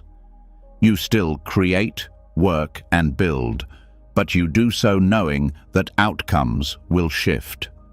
You stop depending on results for happiness because you know they too are temporary. Instead, you find joy in the process, in the act of creation itself.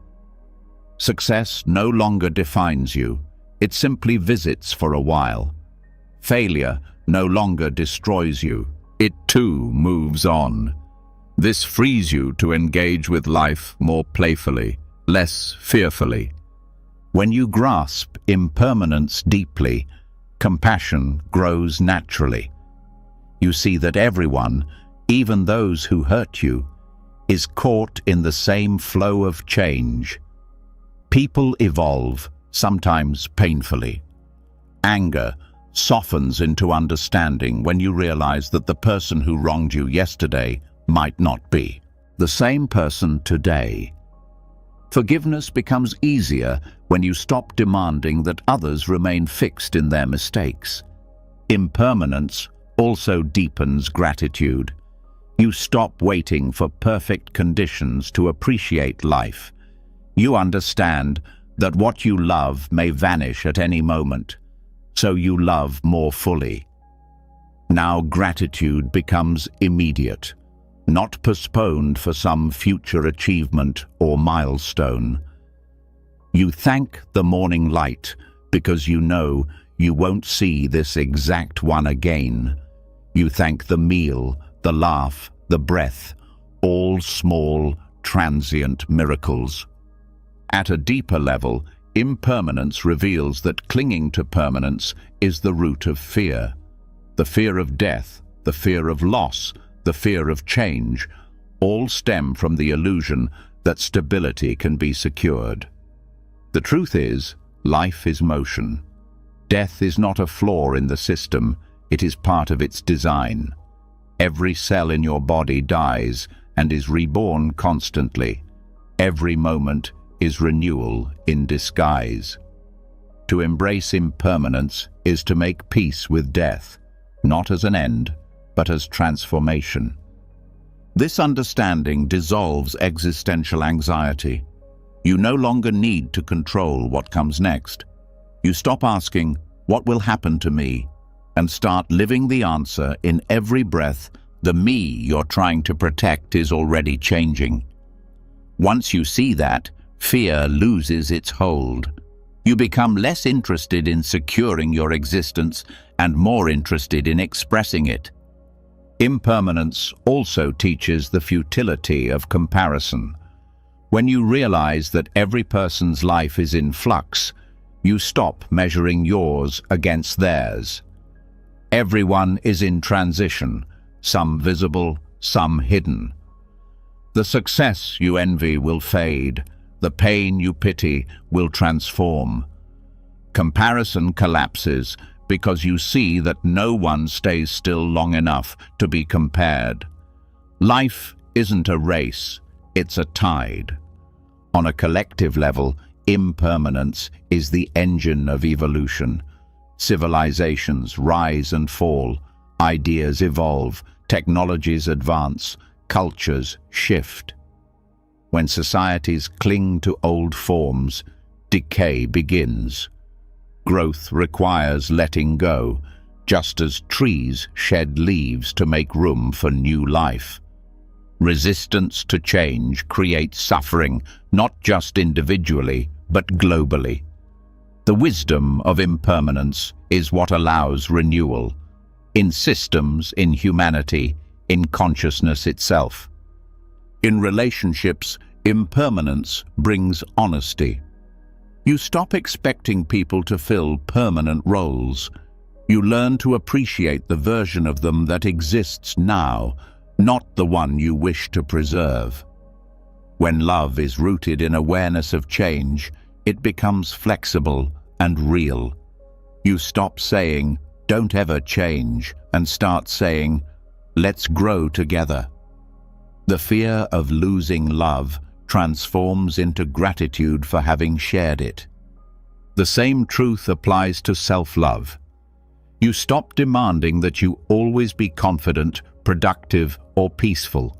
You make room for your own evolution. Some days you expand, some days you contract. Both are natural. Self-acceptance becomes easier when you stop measuring yourself against a fixed idea of who you should be. The beauty of impermanence is that it reveals the eternal through the temporary. The forms change, bodies, seasons, emotions, but the awareness witnessing them remains constant. You start to sense something unchanging behind all change, the space in which everything arises and dissolves. This is not a thing to grasp, but a presence to notice. When you touch that awareness, the fear of loss disappears because you see that what you truly are cannot vanish. This is why the Buddha called impermanence the doorway to nirvana. Seeing that everything changes doesn't make life meaningless, it makes it luminous. It removes the weight of trying to hold or control what cannot be held. You begin to live with lightness, moving with the current instead of against it. Practicing this awareness in everyday life means treating each moment as both first and last. You speak kindly because you know words linger only for a moment. You forgive quickly because resentment wastes the limited time you have. You live awake because you understand that this exact configuration of life, these faces, these sensations, this sunlight, will never repeat. Awareness turns ordinary moments into sacred encounters. Even suffering transforms under the lens of impermanence. When pain feels unbearable, remember that it, too, is moving. You don't have to escape it. You only have to witness its movement. All storms pass when you stop trying to outrun them. Patience becomes natural when you trust change. This wisdom doesn't ask you to be passive. It invites you to participate fully. Knowing that everything changes doesn't mean you stop loving, building, or dreaming. It means you do all those things with open hands. You pour your heart into life without demanding permanence in return. You become like a musician who plays each note beautifully, not because it will last, but because it won't. Impermanence is not an idea to comfort you. It's a living truth to liberate you. When you embrace it, you stop being afraid of time. You stop resisting aging, endings, and uncertainty. Instead, you see them as parts of the same miracle that allows birth, renewal, and growth. You realize that life doesn't need to be permanent to be precious. It's precious because it's fleeting. The unseen wisdom of impermanence is that joy doesn't come from holding on. It comes from letting go gracefully. When you finally stop demanding that life stay the same, you become intimate with every changing moment. That intimacy is joy, not the loud, ecstatic kind, but the quiet contentment that says, "This is enough, even as it changes." And so, impermanence stops being something to fear and becomes something to celebrate. Every breath, every ending, every new beginning is proof that existence is alive. The moment you truly understand that nothing stays, you stop clinging. And in that very release, you discover the kind of happiness that can never be lost. When the truth of impermanence finally settles into the heart, something tender begins to awaken. Instead of holding life at a distance, you start to meet it with gentleness. You understand that because everything changes, every being deserves compassion. The awareness of impermanence doesn't harden you, it softens you. You begin to see that love was never meant to be possession. It was always meant to be presence. The more deeply you accept that nothing and no one can truly belong to you, the more freely you are able to love. This is the paradox at the heart of Buddhist compassion. Detachment does not make love smaller, it makes it purer. The word karuna in Buddhism means compassion, but not the sentimental kind that clings or pities. It is the clear, boundless care that arises when you see the suffering and beauty of life without fear. It is love without conditions, not because you are detached from feeling, but because you are free from ownership. Most people love with chains. You are mine. You complete me. I can't live without you. Beneath those words hides fear. Fear of abandonment, fear of loss, fear of not being enough. That fear distorts love into attachment, and attachment always carries the seed of suffering. True compassion, however, has no demand. It loves for the sake of love itself. It asks nothing in return, not even recognition. It flows naturally, like sunlight warming whatever it touches. When you love without owning, you stop confusing closeness with control. You no longer need to possess someone to feel secure. Instead, you cultivate connection through understanding, trust, and respect. You give others the freedom to change, to leave, to become who they need to be. And strangely, that freedom makes the bond deeper, not weaker, because when someone knows they are loved without pressure, they can finally be authentic. This kind of love requires courage. It asks you to face your deepest insecurity, the fear of loss, and see it clearly. But once you do, you realize that love doesn't end when forms change. The body may die, relationships may end, but the care remains. Compassion transcends circumstance because it's not attached to outcome. It's not about keeping someone forever. It's about wishing them well, always. The Buddha described compassion as the natural response of an awakened heart. When you see clearly that all beings experience pain and change, your heart opens naturally. You no longer separate yourself from others' suffering. You see that everyone is doing their best to navigate impermanence, just like you. From this understanding, kindness stops being an effort and becomes an instinct. Loving without owning also means loving without trying to fix. Many people think love means saving others from their pain, but that often comes from discomfort, not compassion. True compassion allows pain to exist without interference. It trusts that every person's journey is sacred, that even their suffering has purpose. Instead of rescuing, you accompany. You hold space, not solutions. This kind of love can exist even in silence. You don't have to speak or act all the time. Your presence is enough. A calm heart radiates peace that others can feel. When your love carries no hidden agenda, it heals simply by existing. People feel safe around those who love freely because there is no demand, no emotional debt, no pressure to perform.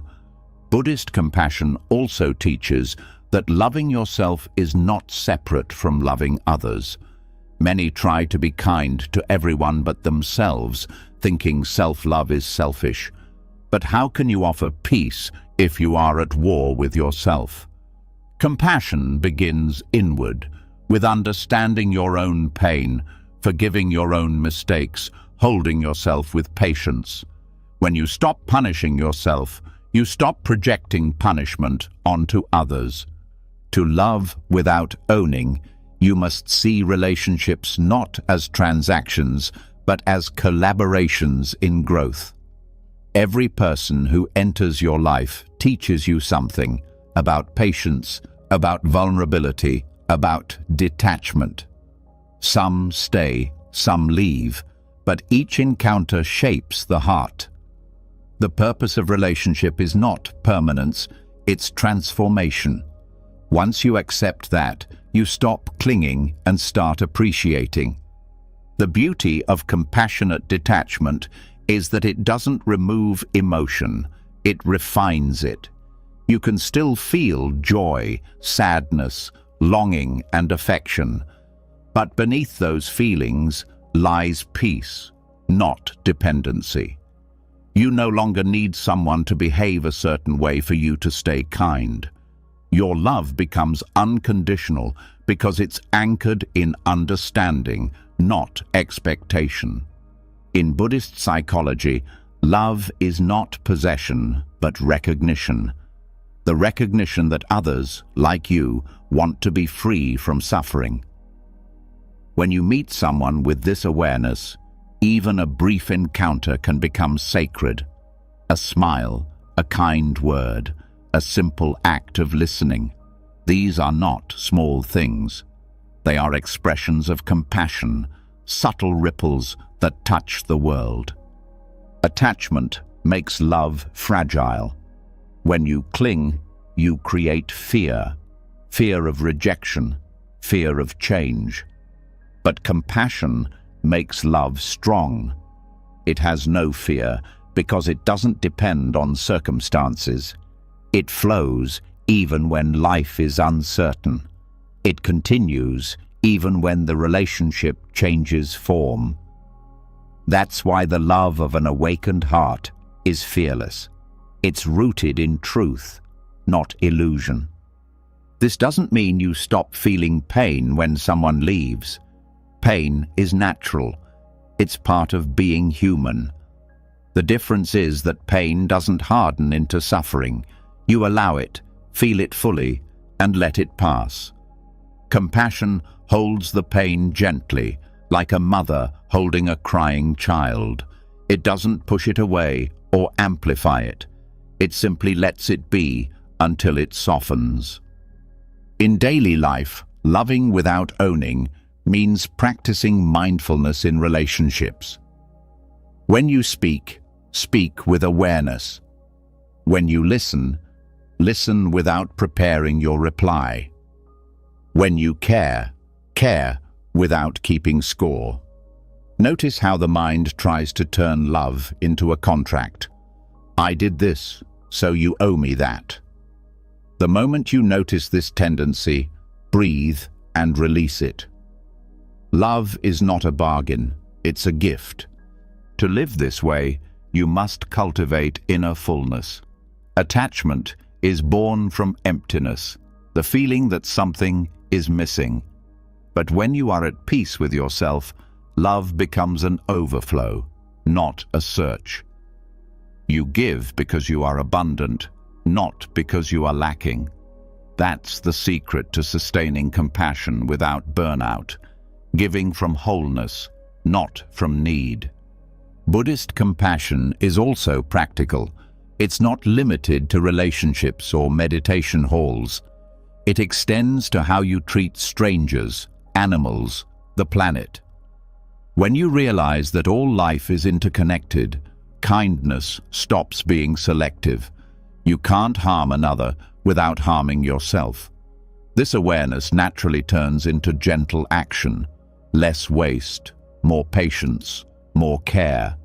Compassion becomes a way of living, not an occasional gesture.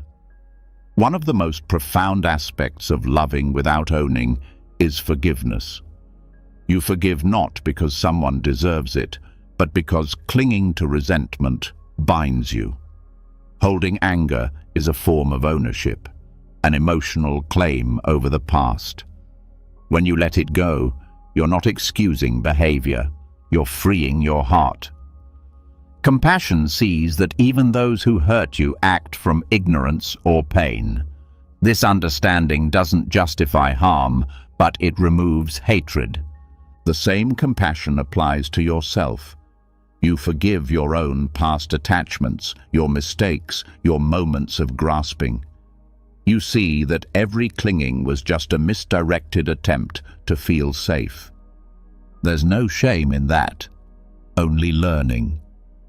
Each time you release judgment, your heart becomes lighter. That lightness is the true sign of progress on the path. Loving without owning also transforms how you handle success and failure in love. When things go well, you celebrate without arrogance. When things fall apart, you mourn without despair. You see both as expressions of impermanence. You understand that love doesn't die when relationships end. It simply changes its form, sometimes into friendship, sometimes into memory, sometimes into quiet wisdom. The practice of compassion requires patience. The mind has been conditioned for lifetimes to cling. It will resist freedom because ownership feels safer, but the heart knows better. Every time you loosen your grip on people, on ideas, on the need to be right, the heart expands. Over time, that expansion becomes your natural state.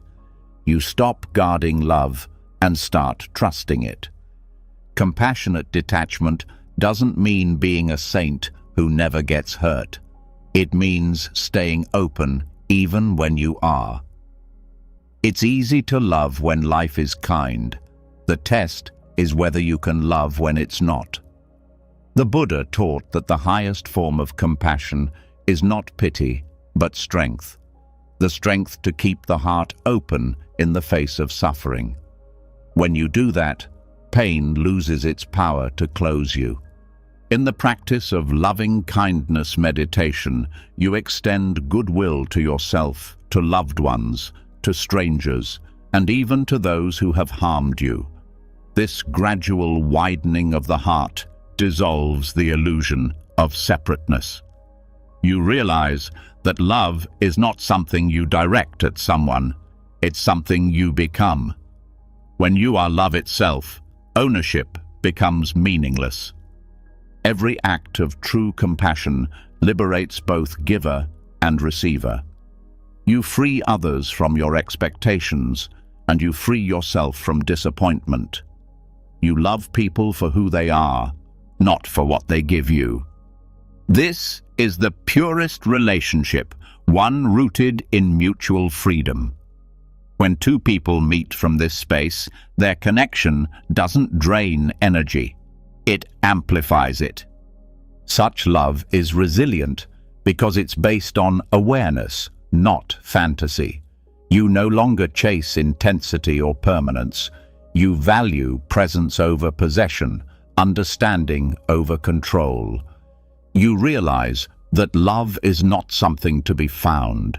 It's something to be practiced moment by moment.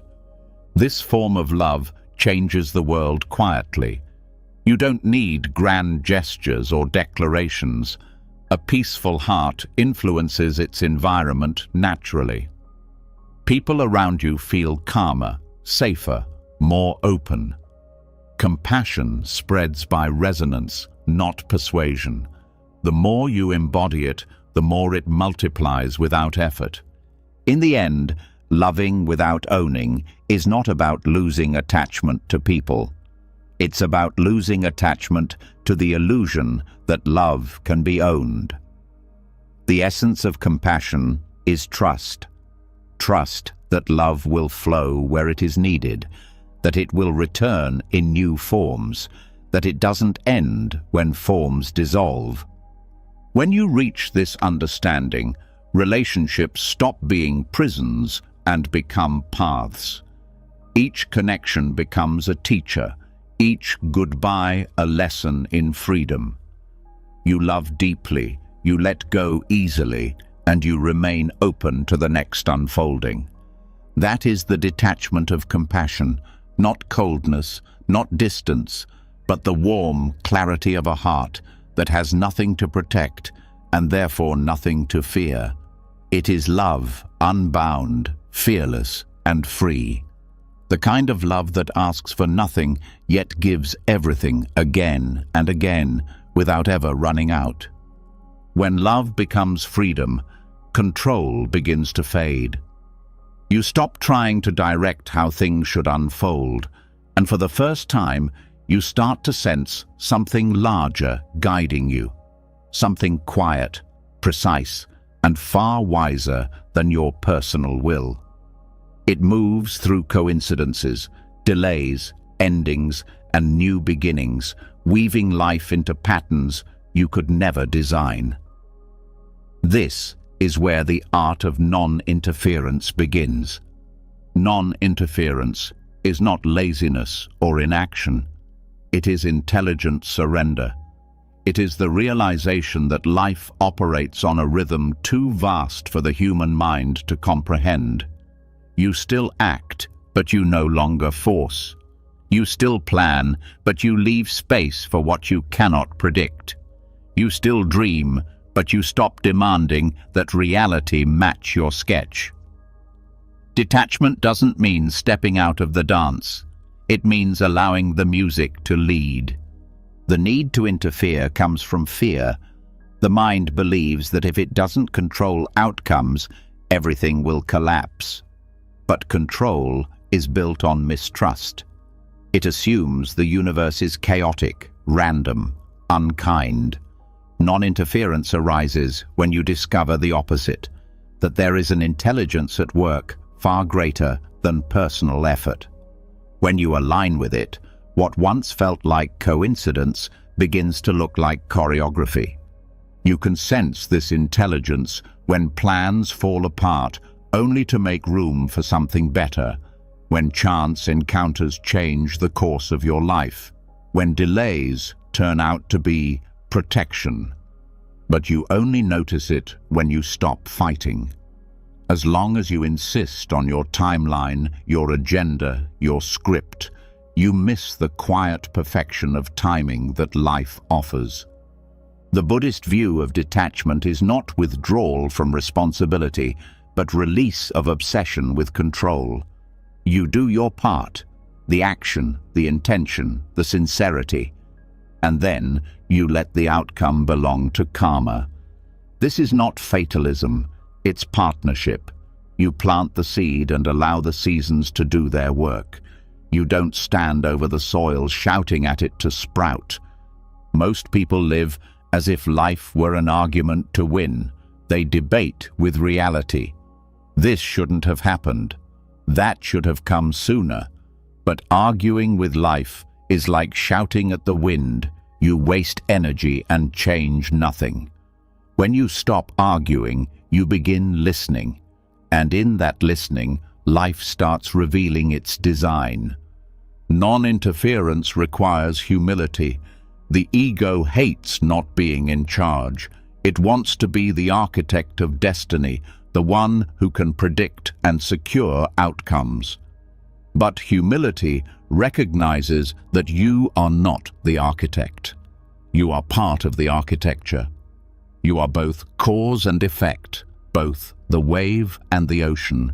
When you stop trying to control the current, you start moving with it. This doesn't mean you never act. It means you act without anxiety. The difference is subtle, but profound. Interference is action contaminated by fear. Fear of failure, fear of loss, fear of not being enough. Non-interference is pure action, free from grasping. You still strive, but the striving is joyful, not desperate. You move because it's natural, not because you're terrified of stillness. To master this art, you must understand the nature of karma.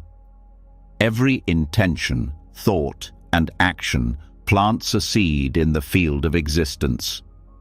Those seeds ripen when conditions align, not when your impatience demands it.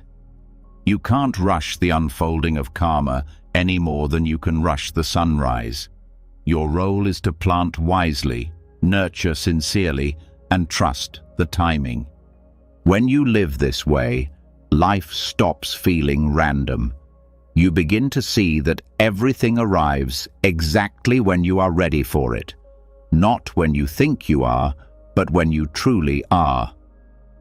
The relationships, the opportunities, even the losses, all arrive according to your readiness, not your requests.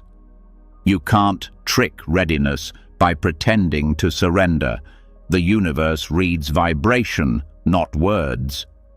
One of the most painful truths to accept is that interference often delays what you desire. When you keep checking on your seed, you disturb its growth. When you push outcomes before their time, you create friction. Life responds to energy. Desperation tightens. Faith relaxes. What you chase runs, but what you allow flows toward you. The art of non-interference asks you to develop radical trust.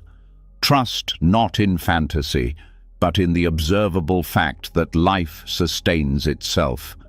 Grass grows through concrete, wounds heal, night turns into day. This rhythm has never failed. If the same intelligence governs your existence, why would it fail you now? You are not outside the pattern. You are woven into it. There's a calm power in not forcing. When you stop controlling, energy once wasted on anxiety becomes available for clarity. You start seeing patterns others miss. You notice when to act, when to pause, when to speak, when to stay silent.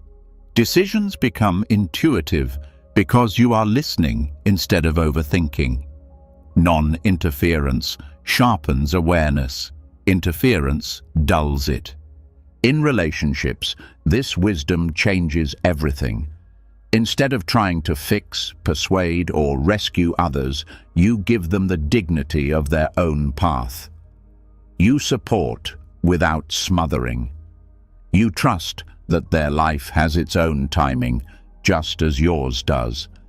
This respect deepens love because it removes ownership.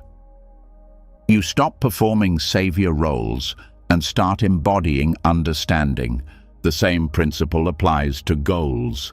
You still set intentions, but you release attachment to how they unfold. You recognize that success doesn't always arrive through the door you planned. Sometimes it comes through detours, delays, even apparent failures. Non-interference allows creativity to work on your behalf in ways logic can't anticipate.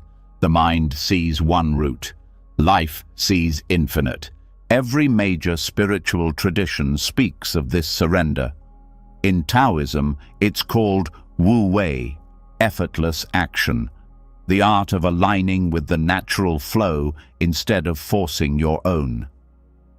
In Buddhism, it's mindfulness in action, full engagement without attachment to results. In the Bhagavad Gita, it's karma yoga, action without expectation. All point to the same truth.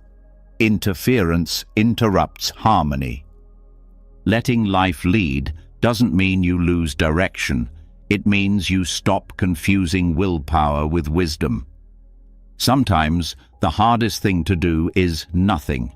To wait, to listen, to allow space for unseen forces to align. But when you cultivate patience, you begin to witness how often life resolves things better than your fears imagined. The right people appear, the right answers surface, and what once felt blocked begins to move effortlessly. This way of living requires surrender of the illusion of control, not control itself. You still make choices, you still hold vision, but you no longer believe that your effort alone creates outcomes. You understand that destiny is co-authored by your actions, by karma, by the vast intelligence of existence. You do your part. Life does the rest. The greatest obstacle to this trust is impatience. Impatience is the mind's rebellion against divine timing.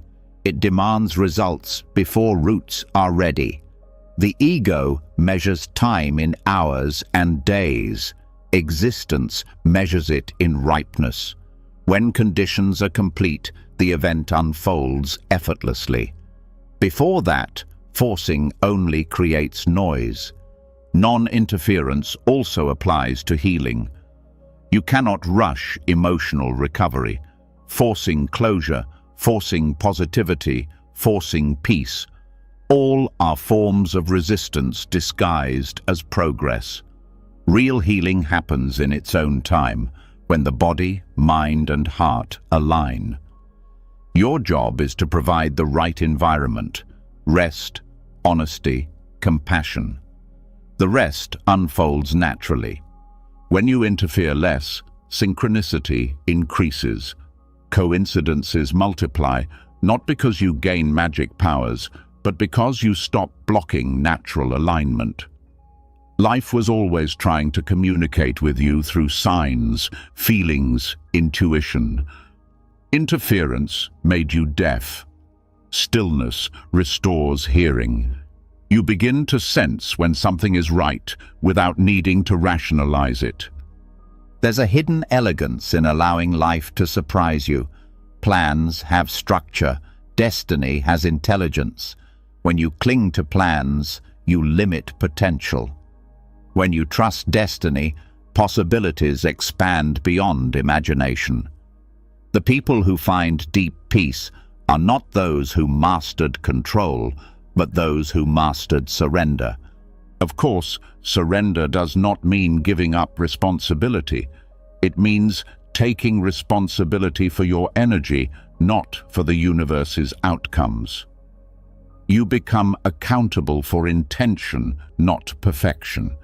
You focus on clarity of heart and alignment of action, trusting that what follows will be exactly what's needed.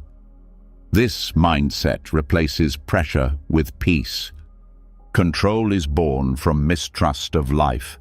Surrender is born from partnership with it. The more you trust, the more life entrusts you with flow. Opportunities open because you're no longer clogged with resistance. You act from inspiration, not fear.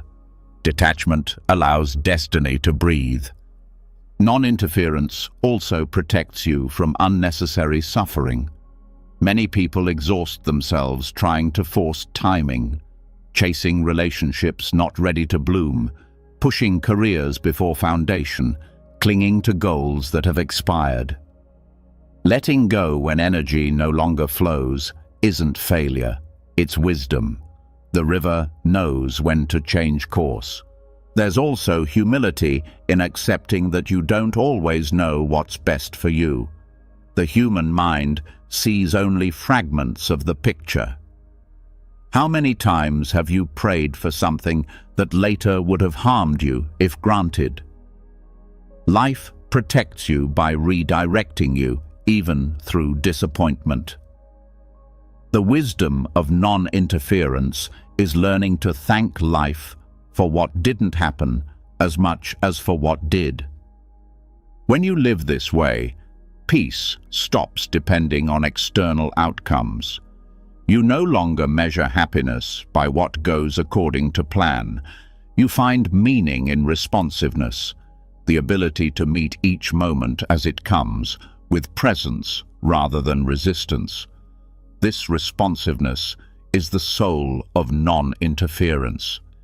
In daily practice, you can cultivate it by noticing when tension arises around outcomes. Ask yourself, what am I trying to control right now? The moment you name it, tension begins to soften. Breathe into it. Allow space. Remind yourself, if it's meant for me, it will align. If not, it's protection. This trust retrains the nervous system to relax in uncertainty. Non-interference also dissolves the anxiety of comparison. When you trust your timing, you stop envying others. Their path is theirs. Yours unfolds differently. You realize that rushing your process because someone else arrived sooner is like forcing a flower to bloom by shouting. Every life blooms in its season. On a larger scale, this principle applies to collective change. The world evolves through both action and timing. You cannot force awakening upon others. You can embody clarity, act ethically, and share wisdom, but you cannot decide when others are ready to receive it. Patience here is compassion. You trust the rhythm of evolution itself. When things fall apart, the instinct is to fix, but sometimes the collapse is part of alignment. Old structures must break for new ones to emerge. Non-interference lets you witness this without panic. You grieve what's ending, but you don't cling. You know something is reorganizing beneath the surface. That faith is not naive. It's based on observation. Every destruction in nature is followed by creation. Living in this flow creates a life marked by serenity. Decisions come easier because you trust yourself and life equally. You stop swinging between extremes of control and chaos. You find a middle way, disciplined yet surrendered, active yet spacious. The mind that interferes grows exhausted. The mind that allows becomes luminous. As this trust deepens, gratitude becomes spontaneous. You stop dividing experiences into good and bad. You start thanking both the delays and the breakthroughs, the endings and the beginnings.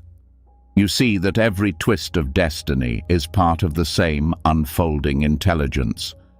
Life stops being something to manage and becomes something to marvel at. The art of non-interference ultimately reveals the truth about destiny. It's not a fixed script waiting to be discovered, nor a random sequence of accidents. It is a living conversation between your free will and existence itself. Every time you act with awareness and release attachment, you add harmony to that conversation. And in that harmony, something extraordinary happens. You realize that destiny was never against you. It was waiting for you to stop shouting long enough to hear its rhythm. The moment you stop trying to control the music, you start to dance in perfect timing. When you stop interfering with destiny and begin to trust life's unfolding, something subtle yet powerful happens inside you. The tightness that once drove every decision begins to dissolve. You no longer chase every possibility out of fear, nor collapse in despair when plans change. You begin to sense that letting go is not a loss of direction.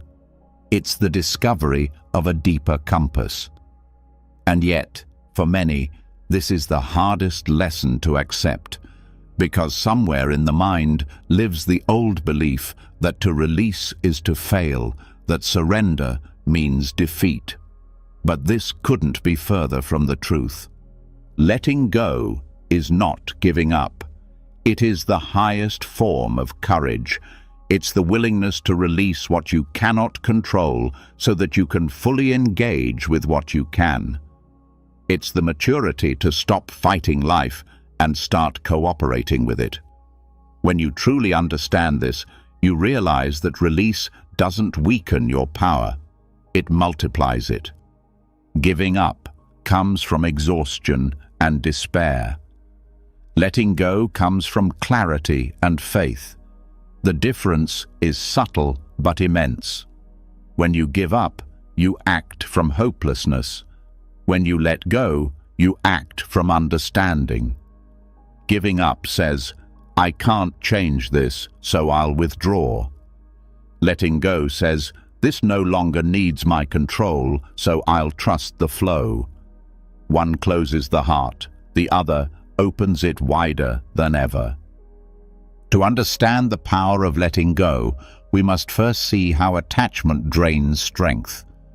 Every time you hold on to something that wants to leave, a person, an outcome, a belief, you divert your energy into resistance.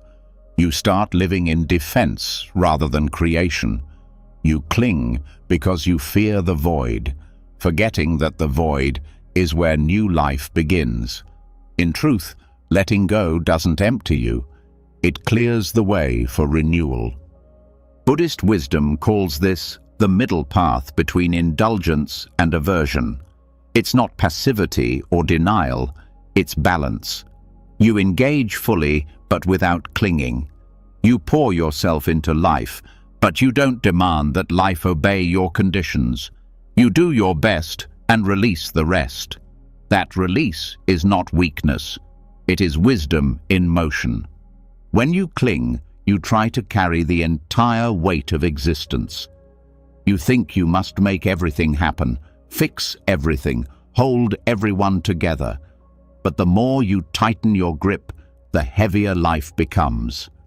Letting go is like putting down a burden you were never meant to carry. You don't lose responsibility, you gain clarity. The world looks lighter because you're no longer trying to control what was never yours to begin with. Letting go begins with trust, not blind trust, but trust grounded in observation. You've seen life handle storms before. You've watched wounds heal, seen doors close only to open into better rooms. Every experience is proof that there is an underlying intelligence guiding the unfolding. When you trust that rhythm, letting go stops feeling like death and starts feeling like alignment. There is also an emotional dimension to letting go that many overlook. You can't truly release while judging yourself for still caring. Letting go doesn't mean erasing love, anger, or grief. It means allowing those emotions to complete their natural cycle. You acknowledge them, feel them fully, and then you stop feeding them with thought. The emotion burns cleanly, leaving behind clarity rather than bitterness. In practice, letting go is an active process. It's the choice to return again and again to the present moment.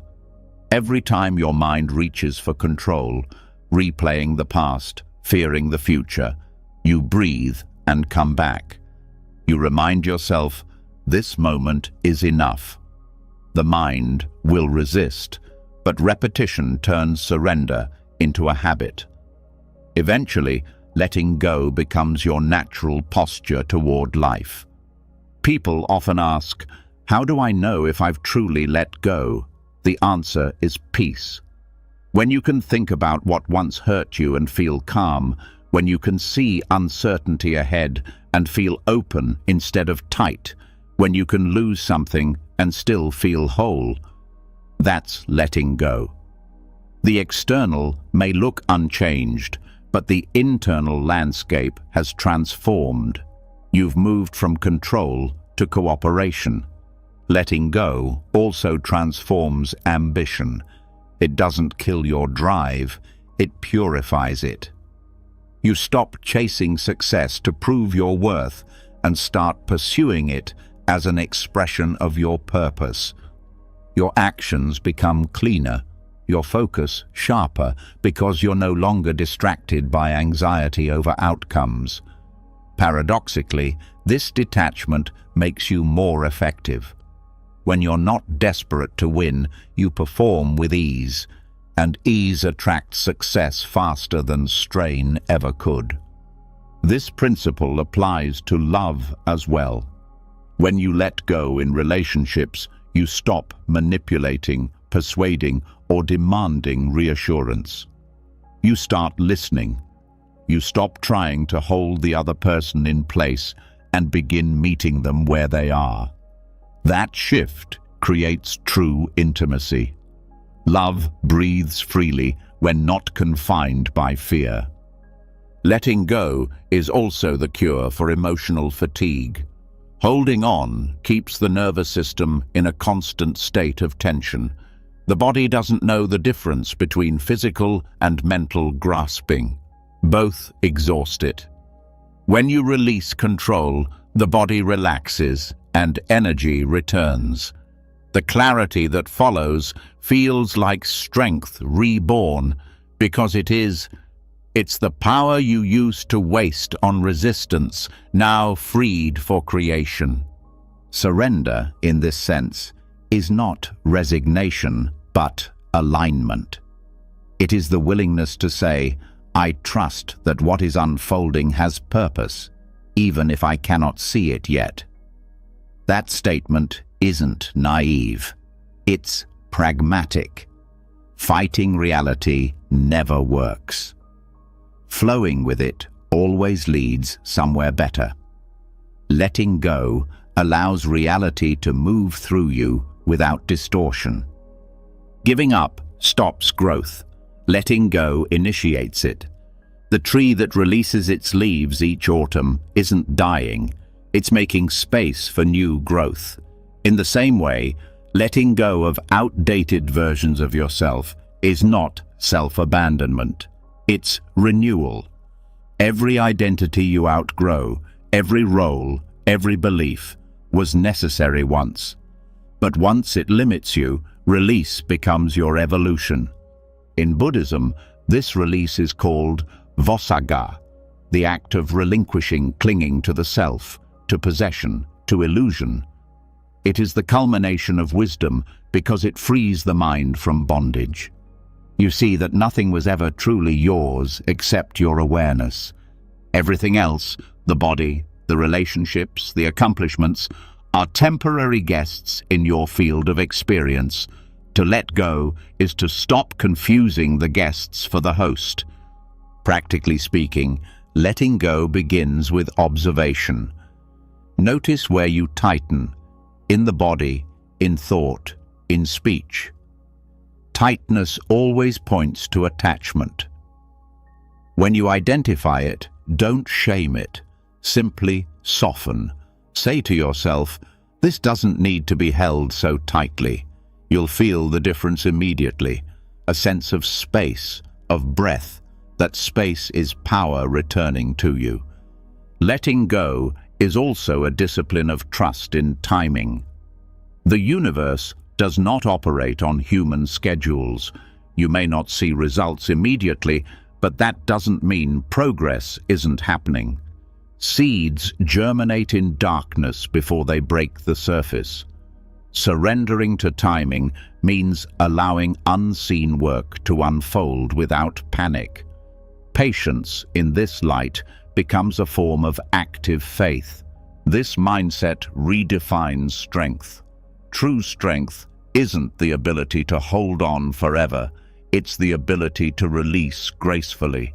Anyone can cling. It takes courage to let go without bitterness, to end chapters without turning them into prisons. That courage comes from knowing that release doesn't diminish you, it refines you. Every time you let go, you become more aligned with truth. Letting go also deepens creativity. When you release attachment to how things should look, innovation emerges. Many of the world's greatest discoveries arose from moments of surrender, when effort gave way to openness, when the mind relaxed enough to receive insight. Creativity flows through those who trust the process more than their plans. The greatest misconception about surrender is that it's passive. In truth, it's the most dynamic state possible. When you stop fighting reality, your energy aligns with the flow of life itself. Action becomes efficient, focused, inspired. You no longer waste power on resistance. You act in harmony with the direction of life, and the results feel effortless. Letting go also liberates you from the burden of certainty. The need to know everything before acting paralyzes growth. But when you let go of that need, you rediscover curiosity. You start exploring again, not because you have guarantees, but because you trust the process. This openness invites possibility. Life can surprise you only when you're not gripping the script. You also stop personalizing outcomes. Failure doesn't define you. Success doesn't inflate you. You start to see both as temporary expressions of the same movement. Rise and fall, inhale and exhale. This perspective brings unshakable calm. You participate fully, but remain untouched by extremes. That neutrality is not detachment, it's mastery. Even in loss, letting go reveals its grace. Pain becomes bearable when you stop demanding that it vanish instantly. You give grief space to breathe, knowing it carries wisdom. With time, you realize that every loss polished something in you. Patience, empathy, resilience. You begin to see that life never truly takes without also giving. When you embody this truth, people notice. You become steady in a world addicted to control. Others feel calm around you because you've learned to trust what they're still fighting. This quiet strength doesn't come from having all the answers. It comes from having made peace with not needing them. Letting go doesn't mean you lose desire. It means your desires evolve. You still want things, love, purpose, joy, but you want them cleanly. You no longer want them out of fear. You want them out of inspiration. That purity of intention aligns you with outcomes that nourish rather than drain you. This practice also refines how you approach conflict. When you let go of being right, you begin to seek understanding. You stop fighting to dominate and start listening to connect. Many battles dissolve not because you win them, but because you stop feeding them. Release doesn't weaken your voice, it makes it clear, grounded, and compassionate. Letting go even redefines prayer. Instead of asking life to give you what you want, you begin asking to want what is right. You align your will with wisdom, rather than demanding that wisdom follow your will. This shift transforms prayer from pleading to participation. You're no longer separate from the flow, you're part of it. Every spiritual tradition points toward this truth in its own way. To release is to return to trust. To surrender is to merge with life rather than standing apart from it. This merging doesn't erase individuality, it harmonizes it. You still express your uniqueness, but now it serves the whole. Your actions carry grace because they're no longer contaminated by resistance. Letting go, ultimately, is remembering that nothing real can be lost. What's true, love, awareness, wisdom, remains untouched by change. What's false, fear, control, illusion, dissolves naturally when you stop clinging. The process may feel like loss, but it's actually purification. You're not losing anything essential, you're shedding what was never you. So, letting go isn't giving up. It's waking up. It's realizing that you were never meant to wrestle life into submission, but to flow with it, to trust its intelligence, to meet it fully without fear. When you do, you discover a power that effort could never give you. The power of alignment, the power of peace, the power of freedom that needs nothing to prove itself. And in that freedom, you find something extraordinary, the quiet strength of knowing that surrender was never the end of your power. It was the beginning of it. When surrender becomes a way of being, the noise inside begins to fade. The struggle to control, to force, to demand quiets down, yet something else still hums underneath. Even after letting go, the mind doesn't always rest. It whispers in subtle tones of wanting. Wanting to be peaceful, wanting to be wise, wanting to arrive. It hides behind noble words and spiritual goals, but it is still wanting. The next great freedom begins when you can hear this faint noise and rest beneath it, when you start listening to what lies in the silence beneath desire. Desire is not inherently wrong. It's a natural movement of consciousness toward experience. But between healthy desire and restless craving lies a thin, almost invisible line. One brings aliveness, the other brings agitation. One leads to truth, the other keeps you chasing illusions. The silence of want is not about killing desire, it's about seeing through it. It's the quiet recognition of what drives you, the still point where you can tell which voice is real and which is the echo of ego. The ego's voice is loud, urgent, and persuasive. It speaks in the language of if only. If only I had this, if only they changed, if only I were more. It promises peace just beyond the next accomplishment, approval, or possession. But even when those things arrive, the peace is brief. Soon, the mind finds a new if only. This is the cycle of restless desire, the mind mistaking movement for meaning. True desire, on the other hand, doesn't shout.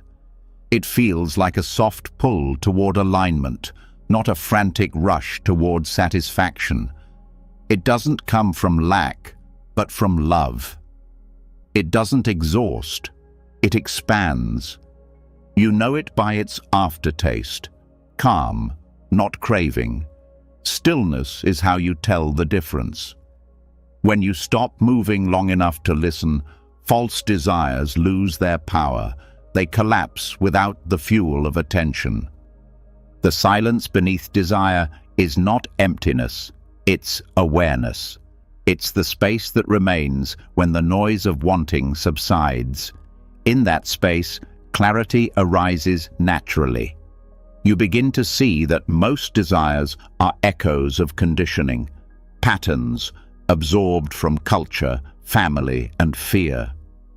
The mind learned to want as a way to feel safe or significant.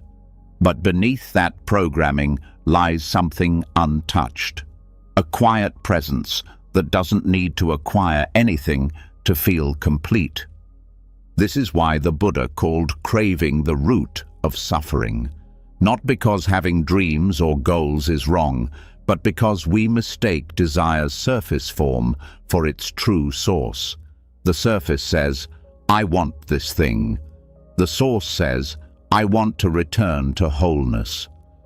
Every craving is a misinterpreted search for connection with yourself, with life, with peace. When you see that, you no longer judge desire, you understand it. The practice is not suppression. Suppression only strengthens the pull because what you resist hides and grows stronger. The practice is awareness. You observe the desire rise, a thought, a sensation, a longing, and you stay present without acting. You don't feed it and you don't fight it. You let it show its nature. When desire is seen without reaction, it loses the ability to control. The silence behind it becomes louder, more real. In that silence, you begin to sense a difference between wanting and knowing. Wanting comes from the mind's projection into the future. Knowing arises from the heart's connection to the present. Wanting says, "Something's missing." Knowing says, "Nothing is missing, but something wants to express." The first enslaves, the second liberates. This is how stillness becomes your teacher. It reveals the subtle shift from egoic desire to authentic movement. Stillness isn't passive. It's the most active intelligence in existence. It listens before acting. It waits before speaking. It moves only when movement serves truth, not impulse. When you live from that stillness, life loses its frantic edge. Decisions become clear, not forced. You act from wisdom, not from restlessness. Desire, when unconscious, creates noise that distorts perception. You start seeing life not as it is, but as what you think it should be. Stillness clears that distortion.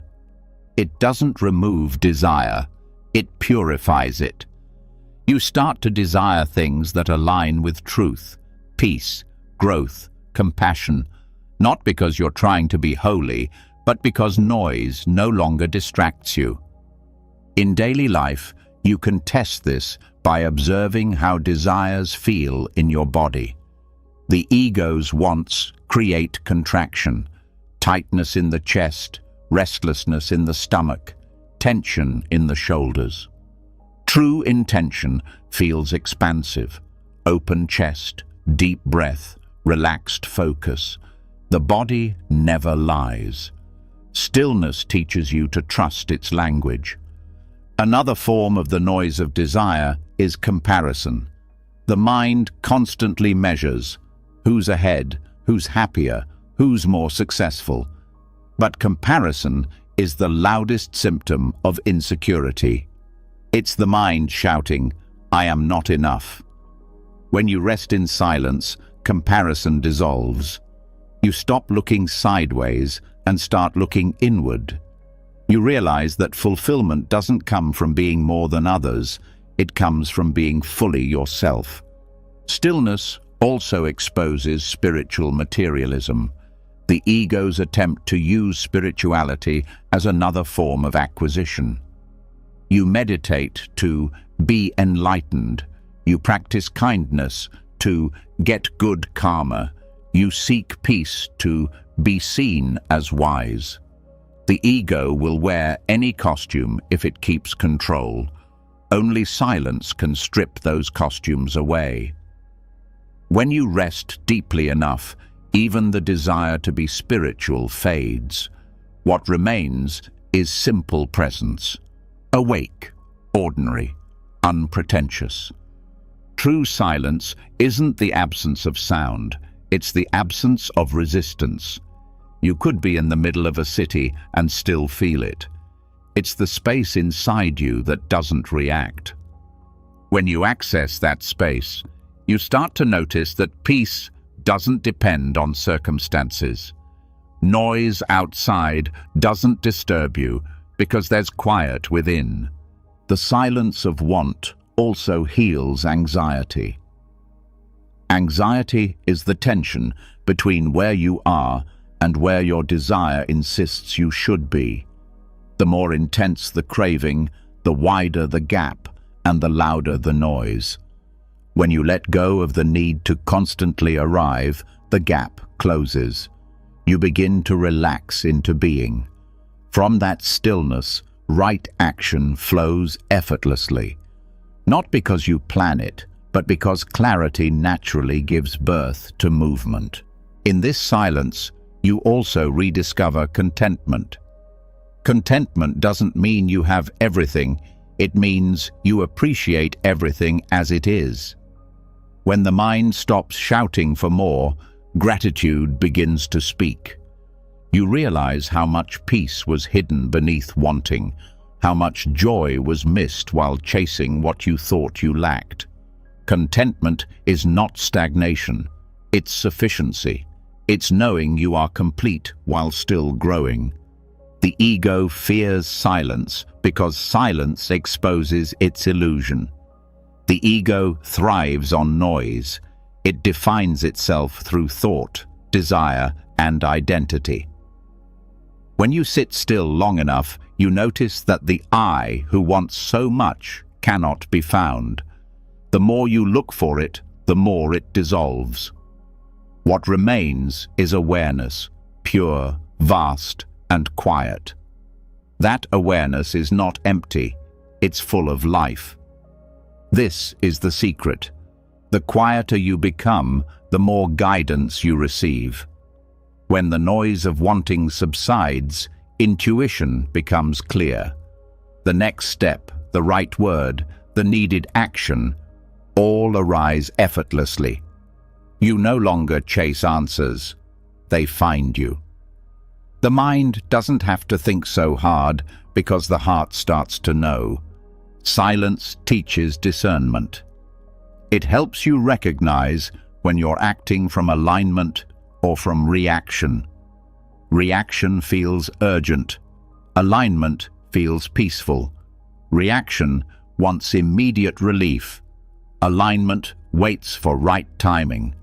The more you practice returning to silence, the easier it becomes to distinguish the two. This is how stillness refines your life, not by removing movement, but by making every movement meaningful. Even in relationships, the silence of want changes everything. You stop demanding that others fill your emptiness. You start listening with full presence. When love comes from silence, it's spacious.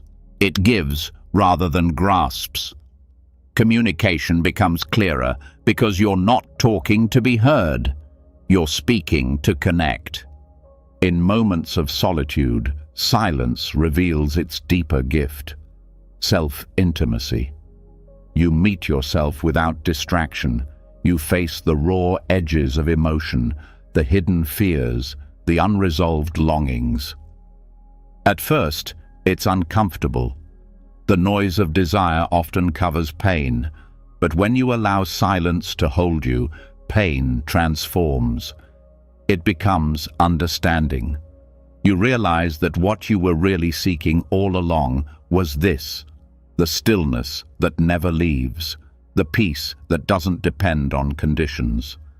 As awareness deepens, even subtle forms of wanting fall away, the wanting to be understood, to be validated, to be remembered. You stop needing to prove your worth because worth is self-evident in the silence. You become content to simply be. This is not detachment in the cold sense. It's a fullness so complete it no longer needs addition. This state doesn't make you indifferent. It makes you sensitive in the truest way. You feel life more vividly because the mind is no longer drowning it in noise. The sound of the rain, the tone in a friend's voice, the breath between words, all carry meaning. Silence doesn't separate you from life. It brings you closer to it. When you rest in this awareness, you realize that the end of desire isn't boredom, but freedom. The mind once believed that without desire, life would lose color. But in truth, when the noise fades, colors become more vibrant. You start to see life as it is, not as the mind's projection. Every ordinary moment glows with quiet perfection. The silence of want is the meeting point between acceptance and action. You still move, but the movement is clean. You still desire, but desire no longer rules you. You still strive, but without fear. This is what the Buddha meant by the end of craving, not the end of living, but the beginning of living consciously. In the end, stillness is not something you create, it's something you uncover. It was always there, beneath the noise of wanting, waiting to be remembered. You don't have to chase it, you just have to stop following the noise. When you rest there long enough, the mind learns a new rhythm. Desire may still whisper, but it no longer commands. The heart stays quiet, grounded, free. And that quiet, steady presence, that peace that doesn't need to chase, control, or prove, is where truth finally speaks. It doesn't speak in words, but in knowing. It whispers in silence. You were never missing anything. You were only listening to the wrong voice. When silence becomes your home, the world outside begins to sound different.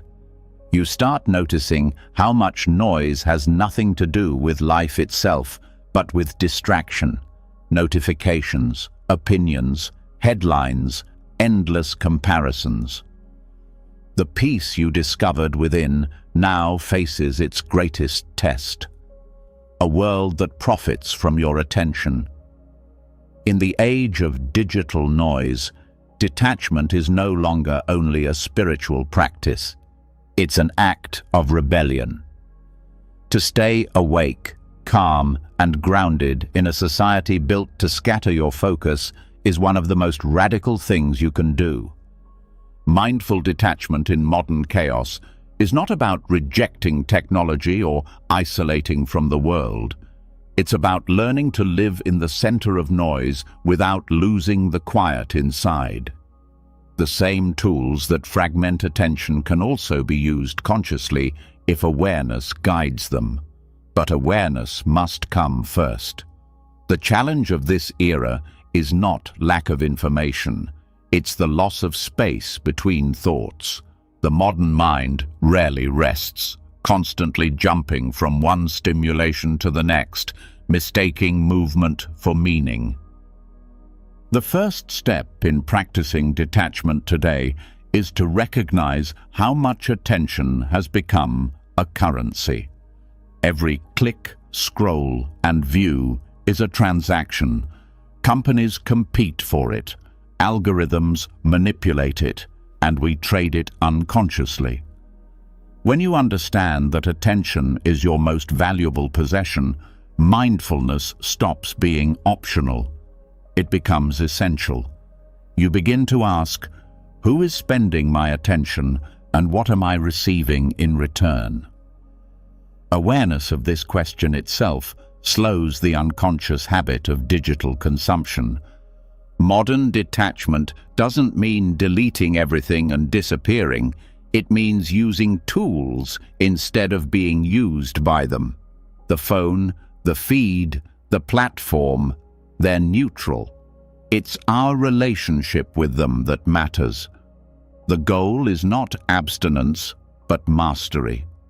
You can open your device with presence instead of reflex, read without absorbing noise, connect without comparing.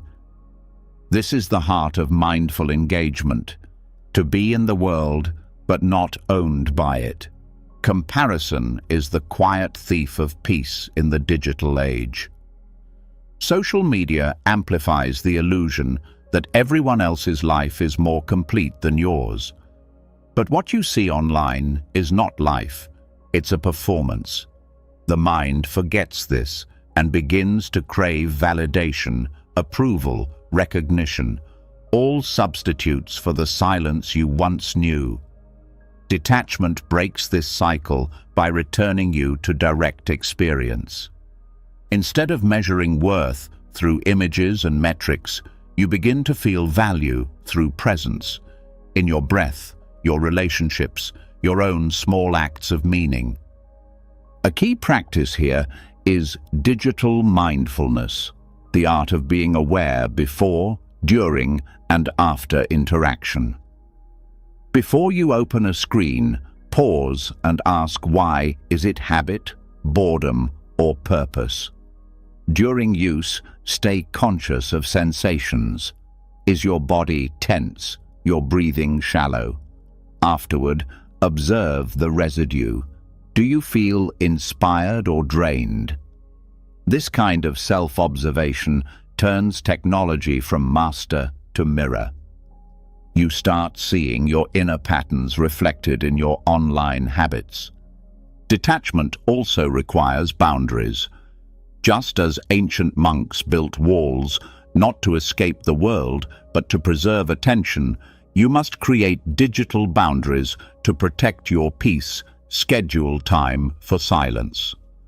Turn off non-essential notifications. Keep your mornings and evenings free from screens. These small acts of discipline reconnect you with depth in a world obsessed with speed. Detachment is not withdrawal, it's choosing quality over quantity in where you place your mind. The paradox of modern life is that we are more connected than ever, yet feel more isolated. Constant exposure to information creates an illusion of closeness, but often erodes intimacy. Detachment restores balance by bringing focus back to the present encounter, one conversation, one task, one moment at a time. When you give full attention to what's in front of you, presence becomes your form of love. Distraction, no matter how small, is an absence disguised as activity. Mindful detachment also protects you from emotional contagion. In the digital landscape, outrage spreads faster than truth, fear faster than wisdom. Without awareness, you unconsciously absorb the moods of others through the screen. The nervous system interprets digital tension as real threat. Detachment allows you to pause before reacting, to breathe before sharing, to question before believing. You learn to respond with clarity instead of echoing the chaos. In Buddhism, mindfulness means seeing things as they are without distortion. Applied to modern life, it means looking at technology without worship or demonization. You use it consciously, aware of its impermanence. You post a thought, release it, and move on. You read a comment, let it pass without turning it into identity. The digital world loses its grip when you remember it is transient. An endless stream of data, not a measure of your worth. Modern detachment also asks for compassion, not just for others, but for yourself. You will still get distracted. You will still reach for your phone when you feel lonely or anxious. Detachment doesn't demand perfection, it asks for awareness. Each time you notice and return, you strengthen presence. Self-judgment only adds noise. Compassion transforms relapse into learning. Another aspect of mindful detachment is reclaiming solitude. Constant connectivity has made solitude seem uncomfortable, even suspicious. But solitude is not emptiness, it's clarity. It's where creativity and intuition regenerate. When you step away from constant stimulation, the mind reorganizes itself. Insights that were buried beneath noise rise naturally. You remember that peace was never lost. It was merely drowned out.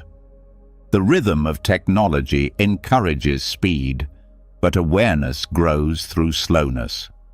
To practice detachment in this environment, you must intentionally slow down, eat without screens, walk without headphones, breathe between messages.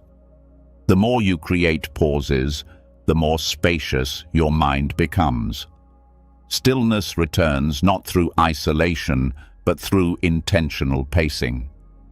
There's also the challenge of information overload. The mind can only process so much before it turns restless, consuming excessive data fragments, concentration, and erodes wisdom. Detachment invites discernment, to choose what deserves your attention. Reading one meaningful article deeply is worth more than scrolling through 100 headlines. Depth feeds peace.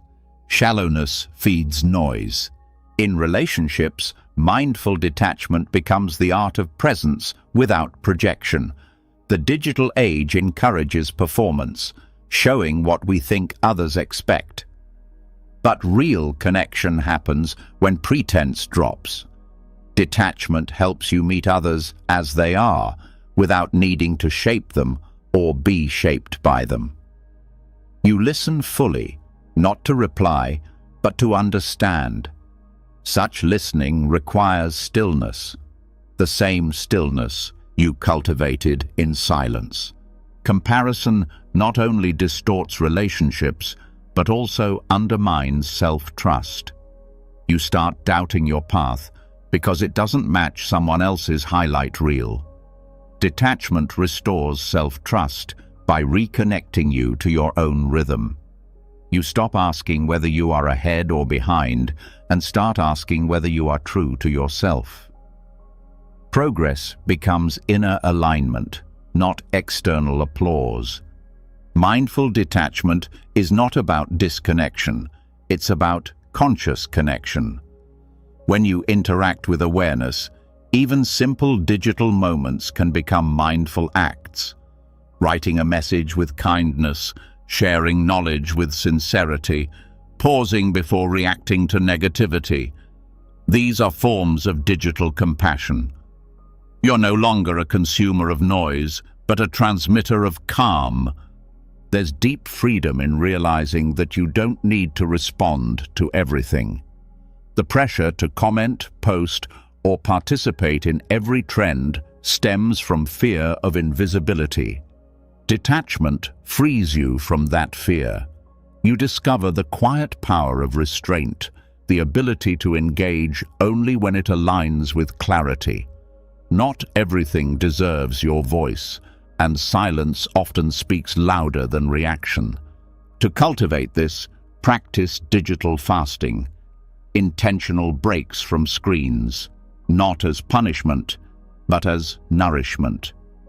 During these pauses, reconnect with nature, movement, or real conversation. Each break resets your nervous system. The more often you return to stillness, the less addictive the noise becomes. Detachment grows naturally through distance and reflection. One powerful habit is to end each day by reviewing where your attention went. Ask yourself, what fed peace? What fed restlessness? Over time, this reflection becomes self-guidance. You stop blaming technology and start refining your habits. Awareness replaces control. Discipline becomes self-care. Mindful detachment also means learning to live with uncertainty. The modern world bombards us with opinions, predictions, and updates. The mind seeks certainty in this flood of data, but certainty is an illusion. The wise learn to stay comfortable in the unknown, to rest in awareness rather than answers. This stability amidst chaos is true freedom. Even productivity benefits from detachment. The obsession with efficiency often turns work into compulsion. Detachment allows space for rest, which paradoxically enhances creativity. When you release the constant demand to do more, you start producing with authenticity instead of pressure. Work becomes expression, not escape. In times of crisis, detachment becomes a lifeline. News cycles amplify fear because fear sells attention. Without mindfulness, anxiety multiplies. Detachment doesn't mean ignoring the world. It means witnessing events with compassion and clarity. You act when you can, help where possible, but you don't drown in helplessness. You remain steady so that your actions carry power. Modern detachment is not about living in isolation, but about cultivating an inner monastery. A still space within that remains calm regardless of external storms. You build it through small, consistent practices. Mindful breathing before replying to messages, gratitude before scrolling, silence before sleep. Each act reclaims a fragment of your awareness from the world's machinery. The more you practice this, the more your relationship with time changes. You stop measuring life in updates and start experiencing it in presence. Moments stretch. Ordinary tasks, washing, cooking, writing, regain their sacredness. The rush dissolves into rhythm. You begin to see that peace was never lost. It was simply drowned in speed. Detachment in the digital age is not an escape, but an evolution. It's learning to live in constant connection without losing connection to yourself. It's the balance between participation and presence. You can still post, share, and communicate, but now you do it with intention, not addiction. When you cultivate this, your digital life becomes an extension of mindfulness rather than its enemy. Technology becomes a tool for awareness, spreading truth, empathy, and creativity instead of noise. Every choice, every interaction becomes part of your spiritual practice. You realize that even in a world of chaos, stillness is not somewhere else. It's within you, waiting for you to return. In the end, mindful detachment in modern chaos is not about escaping the world's noise, but remembering that you were never part of the noise to begin with. You are the awareness behind it, the quiet witness untouched by movement. The world will keep spinning. Notifications will keep arriving, but your center will remain. Calm, clear, unshaken. And from that center, you will navigate the modern world, not as a victim of its distractions, but as a master of your own attention, peaceful in the middle of endless motion. When you learn to stay centered amid modern chaos, a new kind of awareness begins to unfold. You start to see that peace isn't something you protect from the world. It's something the world helps you find through contrast. The same noise that once distracted you becomes a mirror, reflecting where your attachments still live. And then, life brings its greatest teacher, loss. Not as punishment, but as revelation. Every ending, every departure, Every silence that follows what you once held close has a truth to tell. It shows you what was never truly yours, and, in doing so, reveals who you really are beneath all that you clung to. Loss has a way of stripping away illusion. What once felt essential, the job, the relationship, the role, the identity, dissolves, and suddenly you're face to face with yourself without the masks. It's raw, disorienting, and often painful. But in that exposure, there's clarity. Detachment isn't about avoiding this pain, it's about walking through it with awareness. It's about seeing that what's gone was never meant to define you. It was meant to show you what you are not. Every loss carries a hidden mirror. When something or someone leaves, it reflects back the parts of you that were entangled with them. You see the version of yourself that needed validation, the self that believed its worth depended on being seen or needed. The mirror doesn't lie. It shows your attachments with precision. But instead of judging what it reveals, you can use it to awaken. The goal isn't to stop caring, but to see clearly. When you see clearly, the sting of loss becomes a passage to freedom rather than a wound that defines you. The Buddha taught that clinging is the cause of suffering. Loss exposes where we've been clinging. It points to the places where we confused love with possession, success with identity, comfort with security. When those external forms vanish, the inner emptiness they concealed becomes visible. But that emptiness is not a void to fear. It is the doorway to authenticity. When the false self falls away, the true self quietly steps forward. Grief is not the enemy of detachment. In fact, grief can be the purest expression of love when it is allowed without resistance. Detachment doesn't mean numbing your feelings. It means feeling everything fully without collapsing into it. You cry, you ache, you remember, but you also witness. The awareness behind the pain doesn't break. It watches the waves rise and fall. Over time, that witnessing reveals a truth that all spiritual traditions point to. Nothing real can be lost. When you lose what you thought defined you, something deeper emerges, the stillness that was always there beneath roles and attachments. This is the self that doesn't vanish when relationships end or possessions fade.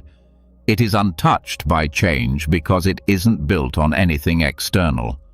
The paradox is that loss doesn't destroy you. It shows you that what you are cannot be destroyed. In moments of loss, the mind wants to grasp for meaning. It asks why. But meaning doesn't come from analyzing. It comes from allowing. When you stop demanding explanations, understanding arises naturally. The lesson reveals itself in silence, often much later, when you're no longer trying to force it. You begin to see how each loss redirected you, refined you, and made you more real. Detachment during loss isn't detachment from people. It's detachment from illusion. You can love deeply and still accept impermanence. You can honor what was without trying to recreate it. This kind of love doesn't hold, it blesses. It says, "Thank you for what you gave me, even if it's gone." That gratitude transforms pain into wisdom. Loss also humbles the ego. The parts of you that thought they were in control must confront their limits. Plans unravel, promises break, expectations dissolve. At first, This feels like defeat, but in truth, it's a correction, a reminder that life's flow is greater than personal will. The ego learns through loss that it was never meant to be the master, only a participant. The more you resist, the longer you suffer. The more you accept, the sooner peace returns. Every identity you hold is temporary. You may be a parent, a partner, a leader, a student, but these are roles, not essence. When life removes one, it's not cruelty, it's clarity. It's showing you that beneath every label is consciousness itself, vast, fluid, free. Detachment helps you witness the changing costumes without mistaking any of them for the actor. When a role ends, the actor remains. In grief, memory becomes sacred. The mind revisits moments, trying to relive what was lost. This is natural, but over time, the practice is to remember without clinging, to honor the beauty of what was without making it an idol. When memory becomes gratitude instead of longing, healing begins. The past turns from prison to teacher. Loss also exposes how much we resist uncertainty. The unknown frightens us because it takes away the comfort of control. But detachment invites a different relationship with the unknown. It says, this space that loss creates, this emptiness, is not absence, it's potential. When you stop filling it with fear or distraction, it fills itself with presence. What looks like emptiness becomes expansion. In the stillness after loss, a subtle shift occurs. The outer world may look smaller, but the inner world becomes vast. You start noticing small joys again: light, air, sound. You begin to live not from grasping, but from appreciation. Loss strips away what's unnecessary, leaving behind simplicity. And in that simplicity, you rediscover peace. Detachment doesn't make you less human, it makes you more compassionate. When you've walked through loss consciously, you stop taking things for granted. You listen better. You understand others' pain without trying to fix it. You stop offering cliches and start offering presence. Compassion born from loss is different from sympathy. It doesn't pity, it connects. One of the most profound lessons of loss is that pain and love are intertwined. You only grieve deeply what you loved deeply. To detach doesn't mean to love less. It means to love without illusion. It means seeing that love's beauty was never in possession, but in presence. You carried that love before the person, before the object, before the circumstance. That love is your nature, not something you borrow. When what you love leaves, the love itself remains, quietly teaching you that you were its source all along. There's also liberation in acknowledging that not every loss is tragic. Some losses are releases, chapters closing, burdens lifted. Life takes away what has completed its purpose. The mind calls it loss.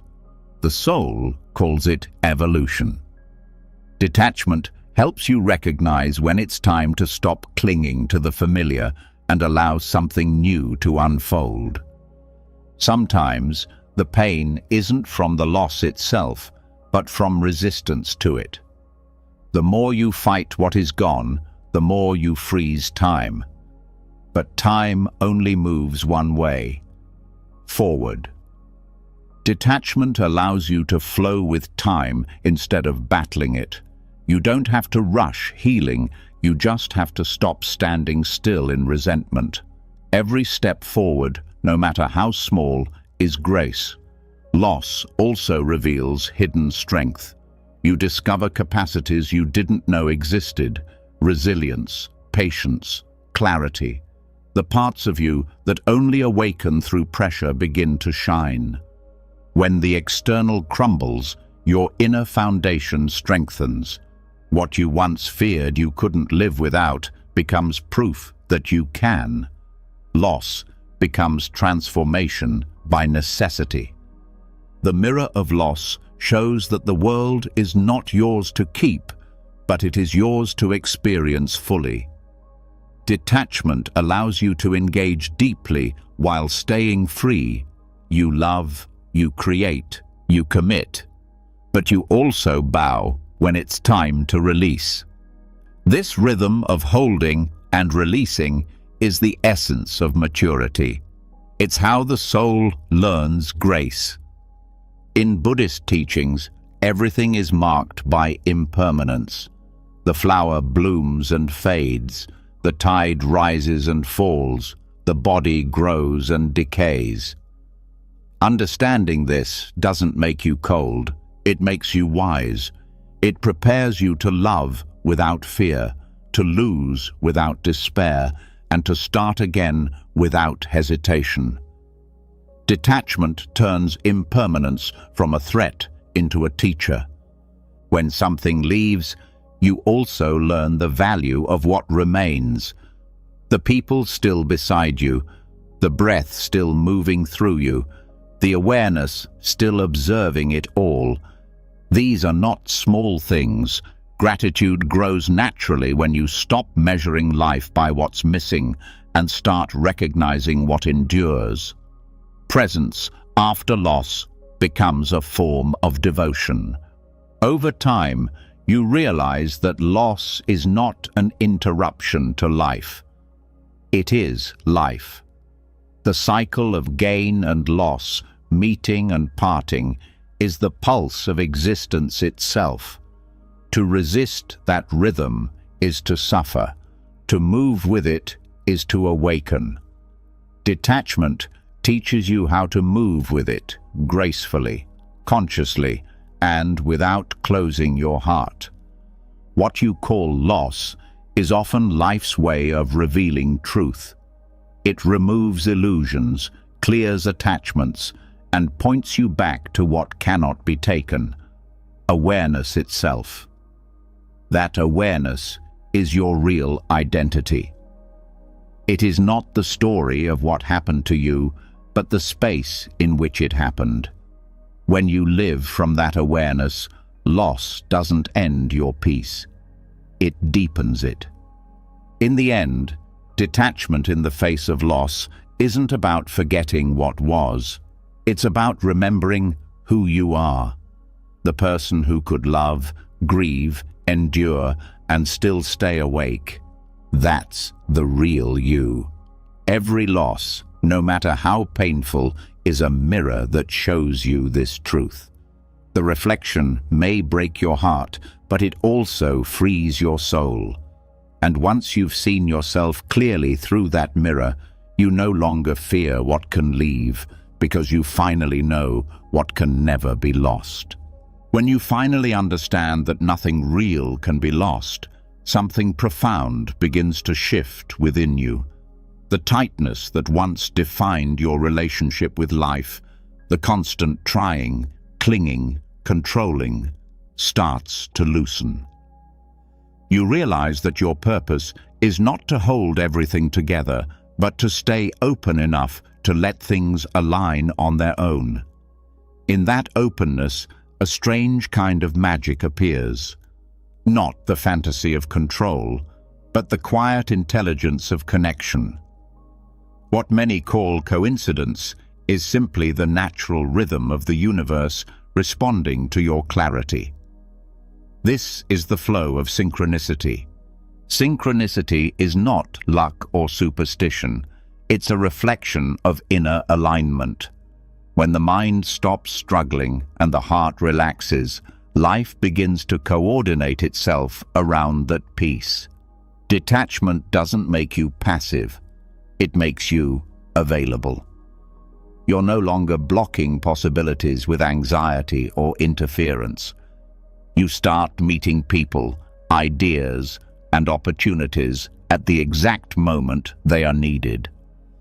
Life unfolds in patterns so precise that forcing anything feels unnecessary. To understand this flow, you must first understand energy. Every thought, emotion, and action carries a frequency. Attachment operates at the frequency of fear, the belief that if you don't hold on, things will fall apart. Non-attachment operates at the frequency of trust, the knowing that life supports its own unfolding. When you let go, your energy becomes coherent, clear, and magnetic. You stop pushing against the current and begin moving with it. The flow of synchronicity often begins subtly. You think of a friend, and they call.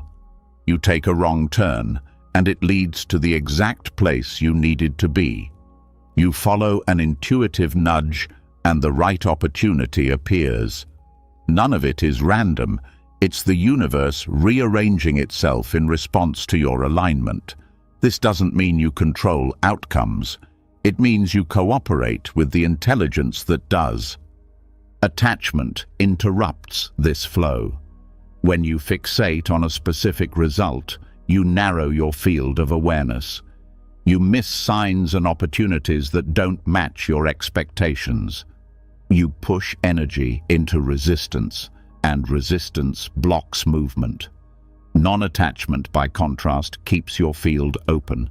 It allows life to guide you through synchronicity rather than through struggle. The more detached you are, the more effortlessly life seems to organize around your intentions. This principle has roots in both Eastern philosophy and quantum science. Buddhism calls it dependent origination, the understanding that everything arises through interconnection, not isolation. Modern physics describes similar phenomena, particles that react to one another instantaneously across distance, systems that self-organize through coherence. In simple terms, when your inner state is harmonious, the external world begins to reflect that harmony.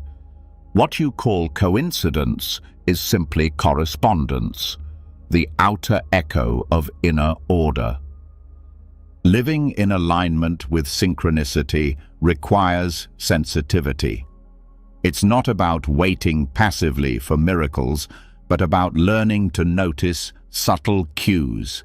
The universe doesn't shout, it whispers. A phrase in a conversation, a repeating number, a sense of timing. These are small signals that point the way. The mind dismisses them as chance. Awareness recognizes them as direction. The more present you are, the more fluent you become in this language of life. Non-attachment also changes your relationship with time.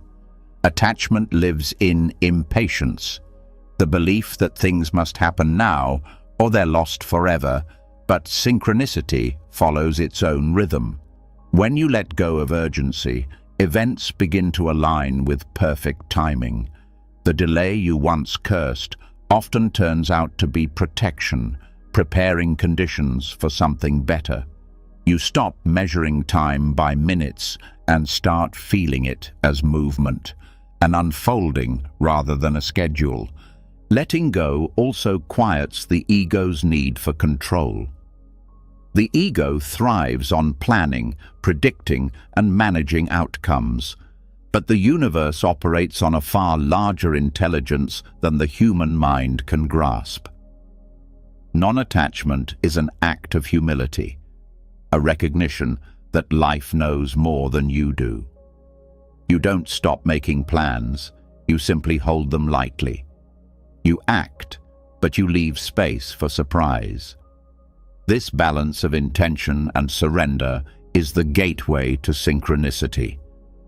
When you live this way, even mistakes become part of the path. What looked like a detour reveals itself as direction. What felt like rejection turns into redirection. Synchronicity doesn't mean everything is pleasant. It means everything is purposeful. Detachment allows you to see that purpose even in chaos. You stop labeling experiences as good or bad and start seeing them as necessary steps in a larger unfolding. One of the clearest signs of alignment is ease. Not the ease of comfort, but the ease of flow, where effort feels natural, communication feels clear, and opportunities feel organic. You still work, but you no longer strain. You still strive, but without struggle. The path opens before you instead of being forced open. This is not coincidence, it's coherence. When you are inwardly balanced, life meets you with the same balance. To practice non-attachment in daily life, start by observing how often you contract around outcomes. Notice the physical sensation of holding on, the tension in your stomach when waiting for a reply, the restlessness before results. Awareness itself begins the release. The moment you see the grasping, breathe and let it soften. Each release expands your energy field, making space for new synchronicities to enter. Gratitude is another doorway into this flow.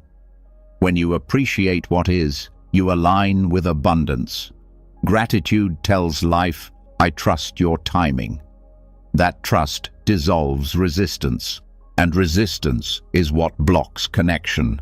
When you stop demanding and start appreciating, life begins to respond in kind.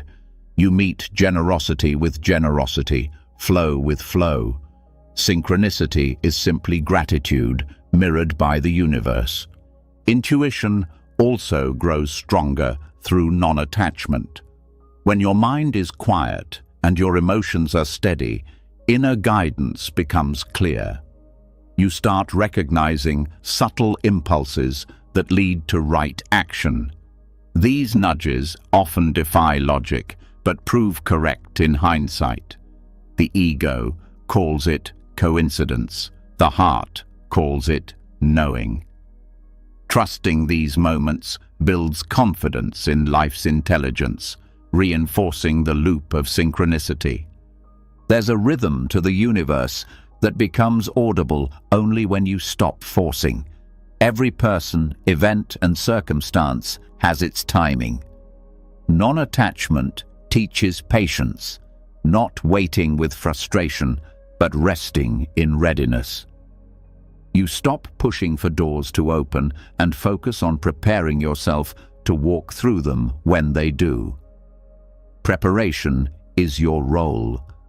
Timing is life's. This cooperation between effort and allowance creates harmony. When you align with synchronicity, you also stop separating yourself from others. You begin to sense that every meeting is purposeful. Even brief encounters carry meaning, a shared word, a small kindness, a random coincidence that changes perspective. The more detached you are, the more you see how connected everything actually is. Detachment doesn't create distance, it removes distortion, revealing the unity that was always there. The flow of synchronicity also shows that the universe responds to clarity, not craving. The clearer your intention, the more precise the alignment. But clarity only emerges when you're free from fear. Fear scatters energy. Trust focuses it. When your heart and actions are coherent, life reflects that coherence back to you in the form of opportunities, coincidences, and supportive encounters. This doesn't mean every event is orchestrated for your comfort. Sometimes, synchronicity brings challenges to refine you. A conflict arises, pushing you to speak truth. A delay forces you to slow down and notice what you missed. Non-attachment helps you recognize that these two are alignments, catalysts for growth rather than obstacles. Life is not testing you, it's tuning you. To sustain alignment, you must practice presence. Synchronicity lives in the now, not in the mind's projections. The more you inhabit the present moment, the more access you have to intuitive timing.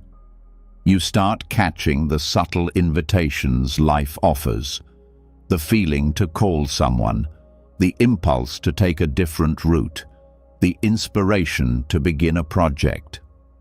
When you follow these inner cues without attachment to outcome, flow becomes natural. Doubt and impatience are the two forces that break this flow. Doubt says, "This can't be happening." Impatience says, "It should have happened already." Both close the door to synchronicity because they reintroduce control. The antidote is faith. Not blind belief, but quiet openness. You don't demand evidence, you stay receptive. You trust that alignment works, even when unseen. Over time, experience confirms this trust through results that no logic could have arranged. Synchronicity also deepens your relationship with uncertainty. The more you flow with it, the less you fear it. You begin to see that uncertainty isn't chaos, it's space, the creative field where new patterns can form.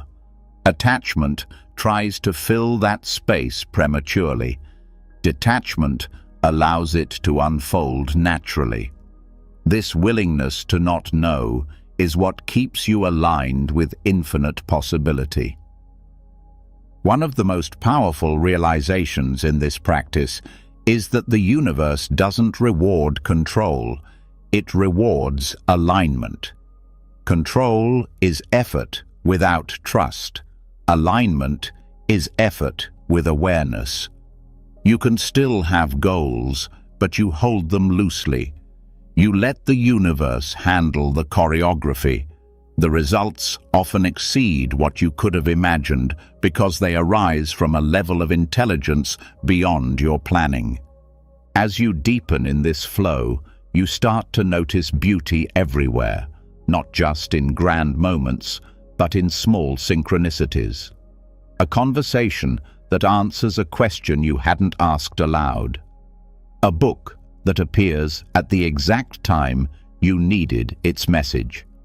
These moments remind you that you are part of something vast and interconnected. Gratitude becomes your natural response because you see evidence of guidance everywhere. Non-attachment doesn't promise constant comfort, but it guarantees meaning. Every experience becomes part of a larger mosaic. You no longer rush to fix or judge. You observe how things interconnect. The same awareness that once tried to control now marvels at how perfectly life arranges itself when left free. This awe replaces anxiety. In truth, synchronicity was always happening. What changes is your ability to perceive it. The more detached you become, the more visible the pattern. Life starts to feel like a conversation between your heart and the universe. You express through intention, and life responds through alignment. The dialogue is continuous, precise, and deeply personal. Ultimately, non-attachment and synchronicity are two sides of the same wisdom. Detachment clears the noise that blocks perception. Synchronicity is the music that becomes audible once the noise is gone. The more you trust, the more you hear. And the more you hear, the more you realize you were never alone. You were always being guided, always part of a larger harmony. In the end, this understanding brings you back to simplicity.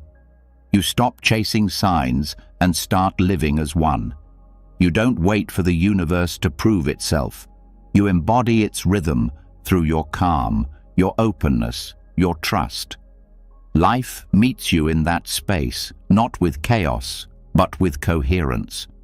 What once felt like coincidence now feels like communication, a quiet assurance that everything is unfolding exactly as it should.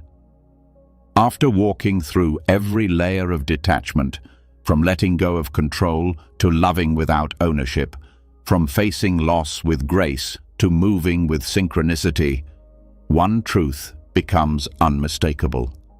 Peace is not something you chase. It's what remains when you stop chasing.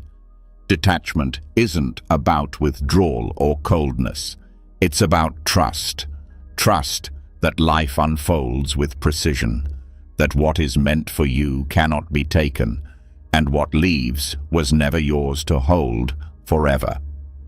Buddhism teaches that the deepest form of power is not control, but clarity. When you stop grasping, you stop suffering.